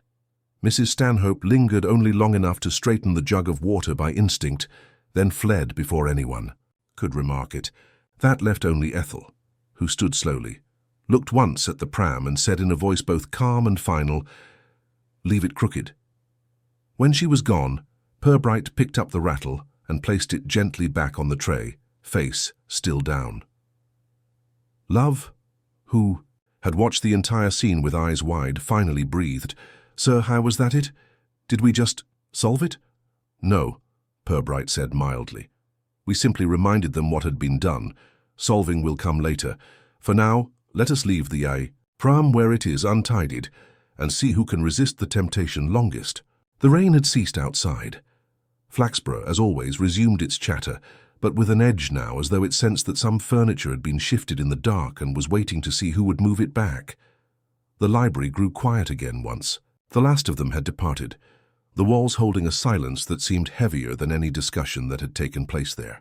Purbright stood for a while, watching the pram where it rested by the shelves, its shadow stretched oddly across the polished floorboards. The rattle lay where he had left it, turned face down as though ashamed. He knew well enough that what had been stirred today would not settle quickly. The town's appetite for gossip might tire itself out, but the truths drawn into daylight had a way of finding darker corners to cling to. And in Flaxborough, darker corners were never in short supply. Love appeared again at his shoulder, fidgeting with the knot of his tie, as if afraid it had been watching. "Sir," he said, his voice lowered, though there was no one to overhear, "do you think Mrs. Stanhope might, do something foolish?" She looked ready to break apart. "People who tidy for a living seldom break, love," Purbright answered with that calmness of his that could be mistaken for indifference. "What they do instead is tighten, and when they tighten, something else usually snaps."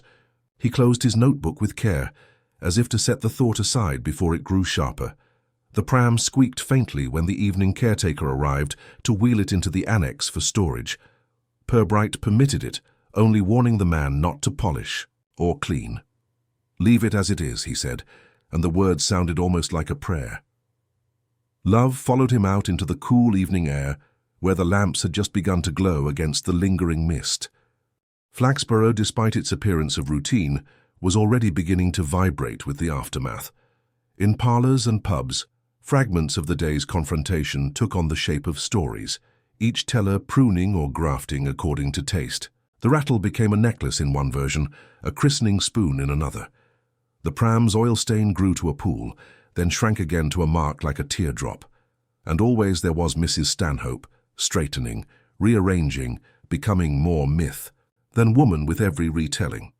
But Purbright did not indulge in those embroidered accounts. His interest lay in what the silence of individuals might be concealing.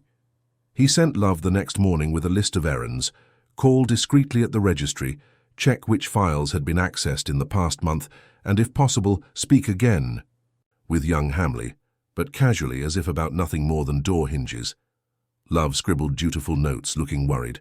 "And if he asks why, sir?" "Tell him you're learning the difference between oil for hinges and oil for memories," Purbright replied. Later, at his desk, he received a note delivered not by hand, but slipped into the Morning Post. No signature, only neat capitals on "Cheap stationery. Leave the pram be. Nothing good will come of it." The absence of smudges, the precision of the strokes, suggested the hand of someone who had written such warnings before. He read it twice, then placed it in a drawer without comment. When Love returned, flushed and breathless from his rounds, Purbright asked first for the registry matter. "They did check records, sir," Love reported. "But not official requests. Somebody came in, 2 weeks back, asking to see birth. Entries for the year Mrs. Plackett's child was born. Clark says it was a woman, middle-aged, very precise about the dates." "Middle-aged, precise, and certain of what must be straightened," murmured Purbright. He did not name her, though Love looked as if the name were already rising to his lips. "And Hamley?" Still nervous. But he admitted something. He said the oil tin he kept was not full when he put it away. He thought someone borrowed it. Overnight. He wouldn't accuse, but— "Borrowed oil," said Purbright softly, "leaves stains that never dry." He turned toward the window, watching the town square where children were skipping with a rope, their laughter bright and untroubled. For them, crookedness was no offense. That would come later when adults decided what must be straightened. The warning note sat like a shadow in his mind. He thought of Mrs. Plackett's eyes when she said, "Leave it crooked." The force in her voice had been more final than anything else spoken. Yet somewhere in the town someone was not willing to leave it at that. The investigation had ceased to be about a pram or a rattle. It had become about control, the eternal struggle in Flaxborough between those who accepted the crookedness of human grief and those who tried to iron it flat. By dusk, when he stepped again into the high street, Purbright could sense the resistance gathering. Curtains twitched when he passed. In the co-op, voices hushed until he was gone. In the snug of the Fox and Goose, a laugh cut off mid-breath as though it had trespassed on something sacred. Flaxborough, he knew, had made up its mind that the pram was not to be meddled with further, which meant, inevitably, that he would have to. That night, in the stillness of his study, Purbright laid out his notes. Names circled, lines connecting events, gaps left where silence was louder than evidence. He placed the warning note on top.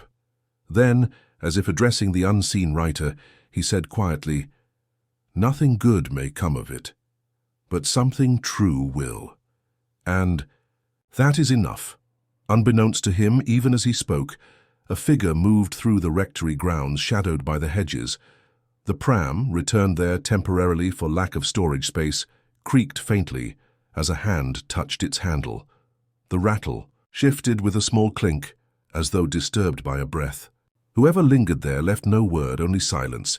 And in Flaxborough, silence was often the most dangerous testimony of all. The next morning would bring discovery, as it always did, and with it the next tightening of the thread that wound inexorably toward truth. And though Purbright could not yet see how the pieces would fall, he knew the town had already been changed. The pram was no longer an object of curiosity. It had become a mirror. And in mirrors, even the tidiest faces sometimes caught a crack. The dawn came reluctantly to Flaxborough, filtered through a mist that clung stubbornly to rooftops and hedgerows. By the time Inspector Purbright arrived at the station, the light had barely managed to turn the streets grey. Love was already waiting, his usually brisk stride somewhat subdued, as though the morning itself had weighed down his limbs. "Sir," he began without preamble, "the caretaker at the rectory grounds rang us early. Someone tampered with the pram in the night. Not much, mind, just the rattle moved from the basket to the ground. He swears he'd left it tucked inside when he locked up." Purbright, who was shrugging himself free of his raincoat, paused only long enough to ask, "And was the pram otherwise touched?" Not so far as he could tell, but he said it gave him quite a start, seeing it shifted in the lantern light. Said it looked as though someone had tried to wake a child that wasn't there. Love's discomfort was plain. He avoided the inspector's gaze and fiddled with the station ledger. The inspector drew in a breath that seemed more sigh than surprise. "Objects without children are apt to unsettle, Love. They're the sort of hollowness people hurry past in the street, like boarded. Windows or an empty pram. Best not dwell or the mind begins to furnish them."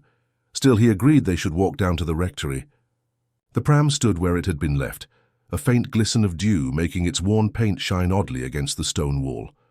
The rattle lay beneath it, half buried in damp grass. Purbright stooped and lifted it between two fingers, noting how the metal clasp had picked up a film of soil. "It was handled," he murmured, "but not with intent to steal. Someone wanted to touch, only that. To disturb, not destroy." He replaced it exactly, as if returning a card to its place in a deck. A rustle by the gate drew their attention. Mrs. Stanhope herself, pale and plainly sleepless, was standing with a cloth-covered basket clutched to her side. She regarded the pram as if it had spoken her name. "They say you've taken to guarding it, Inspector," she said, her voice quieter than usual yet edged with reproof. "Do you think it will yield something to you? Because I assure you it never yielded to me." Purbright inclined his head. "I think it has already yielded more than is comfortable. And Mrs. Stanhope, one should never underestimate the power of discomfort." Her gaze shifted, just for a moment, to the grass-stained rattle. He caught the look, though she withdrew it quickly. "I was bringing flowers," she said, patting the basket, "for the church steps. They look bare these mornings. People notice bare things." With that, she passed them by, her footsteps hurried as if she were fleeing from her own explanation. "When—" She was gone, Love whispered. "She saw it, sir. She knew the rattle had moved." Purbright only pressed his lips together. "Observation is not the same as guilt, Love, but it is often mistaken for it. That is what keeps solicitors in work." Back at the station, a small envelope awaited them, delivered by a boy who said only that it had been left under the Fox and Goose bar counter. Inside was a cutting from a newspaper 20 years old. The print had browned at the edges, the headline announcing the birth of a child to the late Mr. and Mrs. Plackett. Beneath, a photograph showed the smiling couple holding their infant, the same one whose absence now defined the case. Someone had circled the mother's face in ink, then drawn a crude cross through it. Love looked troubled. "Sir, this is cruel." "Yes," said Purbright, studying the shaky cross. "Cruelty is sometimes tidier than justice, Love. It makes its point without waiting for verdicts. But it also leaves a trail. The hand that trembles on the pen often trembles elsewhere." He placed the clipping alongside the warning note from the day before. Two signals from the same quarter, he thought, one of warning, the other of accusation, both born of an urge to control the story rather than let it wander freely through gossip.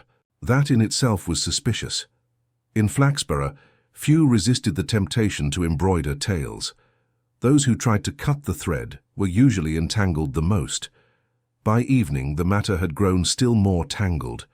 Reverend Meadows, stiff-backed and clearly affronted, called at the station to insist the pram be removed from church property. "It unsettles the congregation," he declared, "and fosters unwholesome chatter. I cannot conduct services with that relic sitting in sight of the nave." Purbright listened politely, fingers steepled. "Relics, Reverend, are often the only things that bring people back to pews, but I take your meaning. I will arrange its removal." And he did, though not to the station. Instead, he ordered the pram conveyed quietly to the storeroom at the municipal hall under the pretext of temporary safekeeping. Few would know, fewer still would care, save for the one who wished it hidden altogether. That, Purbright reasoned, might stir a fresh response. That night the square outside the municipal hall seemed unnaturally still. The lamps cast long shadows of the iron railings across the cobbles, and a cat sat watching the entrance as though waiting for some performance. Inside, the pram creaked faintly, settling into its new resting place. Purbright, passing by on an evening walk, paused long enough to tip his hat to it, as though acknowledging a fellow conspirator. For all the town's attempts to straighten, to hush, to tidy, the crookedness remained. Indeed, it deepened, drawing sharper outlines of those determined to erase it. And Purbright, with his patient gaze and unhurried step, let the lines lengthen. For only when the picture was full would he point, gently but decisively, to the hand that had drawn it. As he walked homeward, he reflected that the town was nearing another moment of revelation, like a clock approaching the hour. Something, or someone, would soon strike, unable to bear the silence much longer, and when it did, the rattle in the grass, the inked cross on the paper, the tremor in Mrs. Stanhope's glance would all find their place in a pattern that Flaxborough itself had been trying, unsuccessfully, to keep hidden. The mist had not lifted. By midnight, it lingered, folding the town into its damp arms, as if keeping secrets for just a little longer. But secrets, Purbright knew, were like dew. They settled silently, but they always betrayed themselves at dawn. The following morning broke with the same uneasy stillness that had hung over Flaxborough for days. The mist had receded only a little, replaced by a pale, reluctant sunlight that seemed to reveal more shadows than it banished. Inspector Purbright sat at his desk, the envelope with the old newspaper clipping still resting beside the warning. Note: both looked oddly out of place in the neat order of the station, like smudges on a white page that no amount of erasing could remove.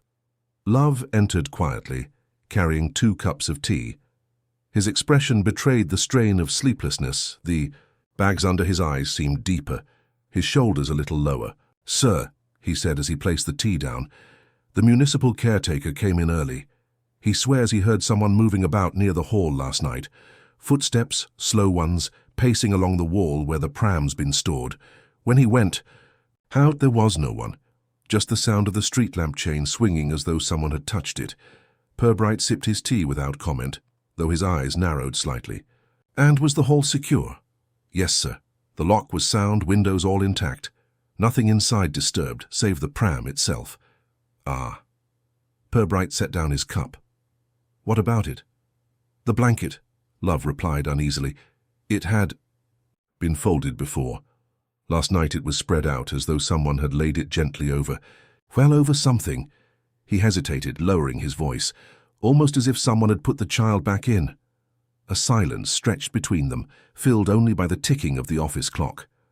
Purbright leaned back in his chair, fingers steepled beneath his chin. "So," he said softly, "we have someone who cannot resist attending to that pram. Not merely to tamper, but to tend. That tells us more than malice ever could." Love frowned. "Sir, tending? You mean to say this is an act of care?" "Care or compulsion, Love. They are not so far apart. Both bind a person to what they cannot abandon, no matter how much time has passed." Later that day, Purbright made his way to the municipal hall himself. The pram sat in its shadowed corner, its wheels faintly squeaking when nudged, as though protesting its confinement. The blanket was indeed spread neatly, its edges tucked with a precision that betrayed a deliberate hand. He bent, studying the fabric. A faint scent lingered, lavender water, unmistakably feminine, oddly at odds with the damp and dust of the storeroom. He stood, pocketed the memory of that scent, and walked out into the square with the quiet certainty that the circle around the truth was tightening. Word of the pram's removal spread quickly, as Purbright had expected. Flaxborough thrived on speculation, and the absence of the relic from church grounds only deepened the town's hunger for whispers. At the Fox and Goose, men leaned over their pints, suggesting that the inspector had discovered something dreadful hidden beneath the lining. At the post office, women exchanged theories about stillborn children, secret adoptions or buried scandals revived by some vengeful hand. Yet amidst the chatter, one reaction stood out. Mrs. Stanhope had not been seen in public since her encounter at the rectory gates. Neighbours reported that her curtains remained drawn through the morning, and the milk bottles left at her doorstep had not been taken in. For a woman so conscious of appearances, this was deeply unusual. That evening, Purbright paid her a visit. Love accompanied him, though reluctantly, his instinctive unease about Mrs. Stanhope growing more pronounced with each step toward her gate. The garden was unkempt, the path littered with fallen leaves that no hand had swept away. When Purbright knocked, the door opened only after a long pause, and there she stood, her face pale, her eyes ringed with sleepless hollows. "Inspector," she said, her voice a mere wisp. "I knew you would come." Purbright inclined his head politely. "And why did you know that, Mrs. Stanhope?" She hesitated, her grip tightening on the doorframe. "Because things never stay hidden in Flaxborough, not for long. You must have seen the blanket." Love stiffened beside him, but Purbright's expression remained calm, almost benign. "Yes," he replied. "I saw how it was laid.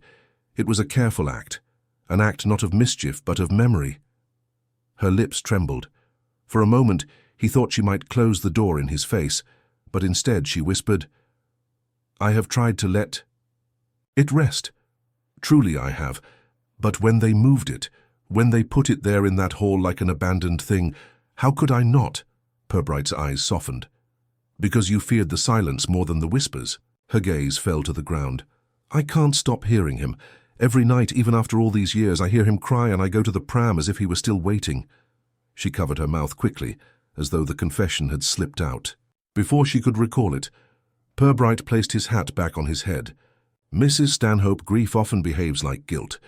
It clings to gestures, repeats itself through small acts, demands witness. But grief, unlike guilt, can be forgiven, even if it never forgives itself." She said nothing further, only retreating into the shadows of her hall, leaving the door ajar as though she had neither the strength nor the will to close it.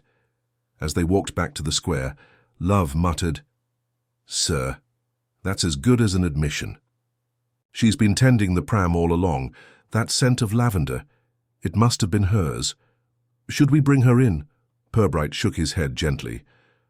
"Not yet, love. What she admitted was pain, not crime, but her pain may lead us closer to the hand that meant cruelty.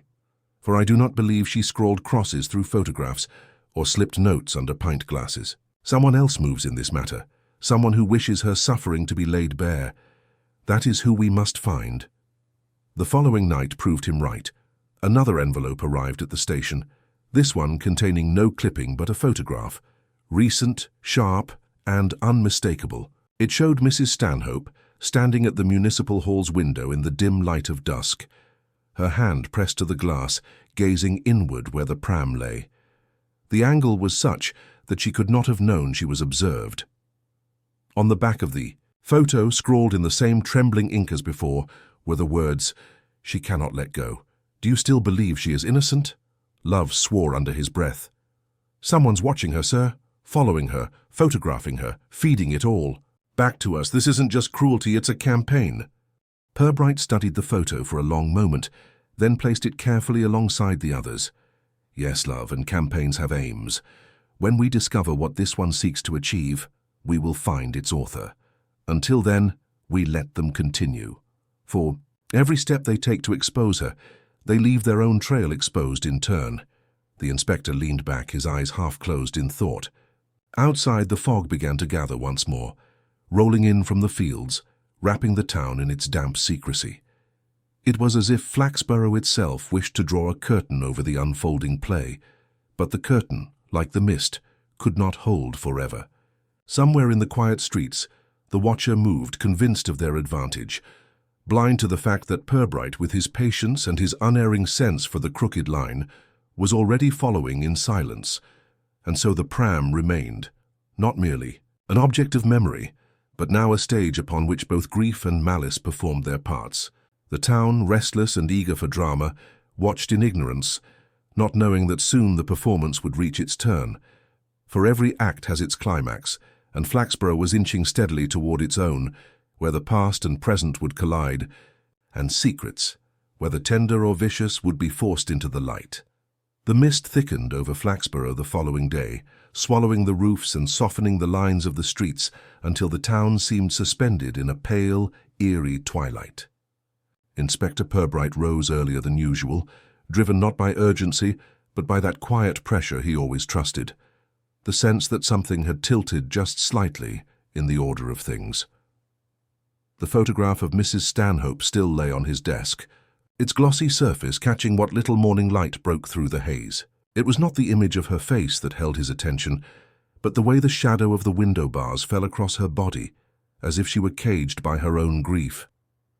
Love entered briskly, his boots squeaking faintly against the station's polished floor. He placed a fresh folder in front of Purbright. "Sir, we've run through the old parish archives like you asked, found baptismal records, burial entries, all that. There's something odd." He tapped the file. "A child registered under the Stanhope name, born 27 years ago. No father's name given, only hers. Died the same year. Cause listed as failure to thrive." Purbright did not look up immediately. He kept his eyes fixed on the photograph, then closed it gently inside the file. So the child existed. The cries she hears at night are not imagined echoes. They are memories sharpened by loss, twisted by time. Love leaned forward. But sir, if that's the root of it, why now? Why would someone drag this into the open after all these years? That, Purbright said softly, is the question. Our correspondent wishes us to ask. They are drawing us along a line of breadcrumbs, each one pointing toward Mrs. Stanhope. But lines, love, are not drawn without an end. The trick is to discover whether that end lies in truth or in cruelty. The day wore on with uneventful duties. Petty theft reports, a brawl outside the Fox and Goose, a complaint about a missing bicycle. But even in the dull rhythm of paperwork, the shadow of the pram lingered. As dusk fell, Purbright decided to take another solitary walk to the municipal hall. Love protested, muttering about the inspector's health and the biting damp, but Purbright only smiled faintly and carried on. The hall stood in silence, its iron gates locked, the windows blind with condensation. Yet as Purbright approached, he noticed a faint scrape along the lower edge of the door, as though something heavy had been pushed through recently. He crouched, running a gloved hand along the wood, and found a thin smear of mud. Straightening, he tried the lock. Still firm. Whoever had come had not forced entry. Circling round the side of the building, he paused at the tall hedge that flanked the west wall. There, caught between two branches, was a fragment of fabric. He plucked it free, a corner of lace, faintly yellowed, smelling again of lavender water. But this lace was not cut from a blanket. It was from clothing, delicate and personal. He pocketed it carefully and returned to the square, his mind working through the connections as naturally as a clock ticks through seconds. Back at the station, he placed the lace beside the photograph. Together, they formed a story. A woman who could not stop visiting, and a watcher determined to prove she could not let go. But stories, he knew, often wore masks. The following evening brought a new envelope, slipped once again beneath the station door. Love found it first and handed it to Purbright with visible irritation. Inside was no clipping, no photograph, but a letter written in the same trembling hand. She walks in shadow and silence, carrying the weight of her sin. Yet you shield her. Why, Inspector? Do you fear what she would confess if pressed? Or do you already know and keep it hidden as she has hidden it all these years? The pram is her shrine, her secret altar. Ask her what she buried and why the ground was never blessed. Love exhaled sharply. That's accusation, plain and direct. They're saying she did more than lose a child, that she concealed something, perhaps worse. Purbright folded the letter, slipped it back into its envelope and placed it on the desk. Accusation is easy, love. Truth is rarely so neatly packaged. He paused. But there is a point to follow here. The ground was never blessed. That suggests a burial, one unrecorded, unsanctioned, perhaps outside the churchyard. Shall we search? Love asked. Not yet. The Watcher wants us to dig, both literally and metaphorically. If we rush, we play their game. Instead, we must first learn why they watch. What stake do they hold in this tale? For no one labors so carefully without a purpose. 2 days later, that purpose began to reveal itself. The fog had lifted slightly, and Purbright was walking back from the rectory when he noticed a figure lingering near the square. Not Mrs. Stanhope, nor anyone familiar from the gossiping circle of townsfolk. This was a man, tall, spare, his overcoat hanging loose about him, his face obscured by the brim of a hat. He was smoking, the glow of the cigarette the only sharp thing about him in the dim air. When Purbright's eyes met his, the man turned casually and drifted away toward the river path. That same evening, the caretaker reported fresh disturbances. Round the hall, footprints in the mud, not small but large, the stride measured and deliberate. Not a grieving woman's secret visit, but a man's calculated inspection. Purbright began to sketch the outlines of the truth in his mind. Mrs. Stanhope was the subject, yes, but she was not the author. Someone else moved behind the curtain, pulling strings, crafting narratives, shaping suspicion like a potter shapes clay. The town was merely the audience, and yet he knew the curtain would not hold forever. Pressure was building, both in Mrs. Stanhope's fragile silence and in the Watcher's growing boldness. The pram, once a relic of the past, was now an instrument, an object through which the present was being manipulated, turned into theatre. The question was no longer whether the past would emerge, but when and in what shape. That night, as Purbright sat once more in his office, the clock ticking steadily, he allowed his mind to settle on the one certainty he had gathered through all his years in Flaxborough. Secrets, however carefully tended, do not die. They only wait, patient as weeds beneath soil, for the season when they will push through. And now, in this damp, fog-bound town, the season had arrived. The inspector leaned forward, his eyes sharp despite the fatigue, and murmured almost to himself, "So let us see what grows from this burial ground." The days that followed brought no relief to the town. If anything, the air of suspense only thickened, pressing down on Flaxborough as if the fog had learned to seep into minds, as well as streets. Mrs. Stanhope had not been seen since the evening the strange man was spotted. Her cottage shutters remained drawn, her curtains heavy and sealed. Some whispered she had gone away, others insisted she was hiding, but no one had the courage to knock at her door. The silence surrounding her only amplified the unease that already clung to the place. Inspector Purbright, however, knew better than to trust silence. It was rarely empty. Silence often meant someone was holding their breath, waiting for the moment to exhale. He revisited the letter, the one that spoke of unblessed ground, and let its words guide his thoughts. A hidden burial, perhaps beyond consecrated earth. Such a detail suggested knowledge that went deeper than town gossip. Whoever wrote it either stood very close to Mrs. Stanhope's grief or had been part of it long ago. The letter's tone was not merely cruel. It was intimate, as if written by someone who believed they had the right to accuse. Love entered late in the evening with another report. His usual energy was muted, his shoulders heavy from the long hours he had spent trudging through parish records and the brittle piles of old coroner's notes. He dropped into a chair opposite Purbright. "Nothing concrete, sir, just whispers buried under paperwork. But there was a coroner's inquiry filed the same year her child died. Not about the child, at least not officially. It mentioned an unidentified infant found on the outskirts of town near the riverbank. No parents claimed it. It was written off as exposure, a tragedy, but no crime. The child was buried in an unmarked plot, no priest, no consecration." Purbright listened without interruption, his fingers steepled beneath his chin. When Love finished, the inspector asked quietly, "Did the record note the date of burial?" "Yes. 2 days after the Stanhope infant was listed as deceased." The inspector let out a slow breath. The pattern began to form. 2 infants, both lost, one acknowledged, one concealed. If coincidence, it was a grim one. If not, then someone had carried a secret through decades, and now that secret was stirring again, restless and dangerous. That night Purbright walked the length of the river path, where reeds swayed in the chill wind and water slapped softly against the bank. The air was heavy with the smell of damp earth and rotting leaves. He stopped where the old record suggested the burial might have taken place. Nothing marked the spot, but there was a faint mound where the soil dipped oddly, as though disturbed once long ago. He stood there in silence, listening to the hush of the river, and thought of the letter's line, "Ask her what she buried." The next morning he did ask. Mrs. Stanhope answered her door reluctantly, her face pale and hollow, her eyes rimmed with sleeplessness. She made no protest as Purbright stepped inside, though her hands shook as she gestured toward a chair.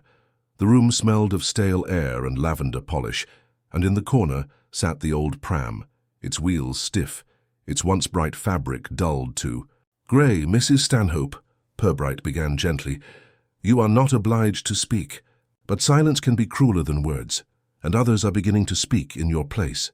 He let the weight of the envelope rest on the table between them. "Someone believes you buried more than grief. They claim there was a child laid outside. Holy ground. If that is untrue, I will defend you against the slander. But if there is truth, better it is told now than torn out later by less kind hands." She sat very still, her gaze fixed on the pram. When she finally spoke, her voice was almost inaudible. "I did not kill my child." "No one said you did," Purbright replied softly. "But they will," she whispered. "They always will." My baby. He was weak. He came early, too small, too fragile. I begged the doctor, but he only shook his head. By nightfall, the boy was gone. I thought God had judged me unworthy, and then there was another. Her words faltered, tears welling in her eyes.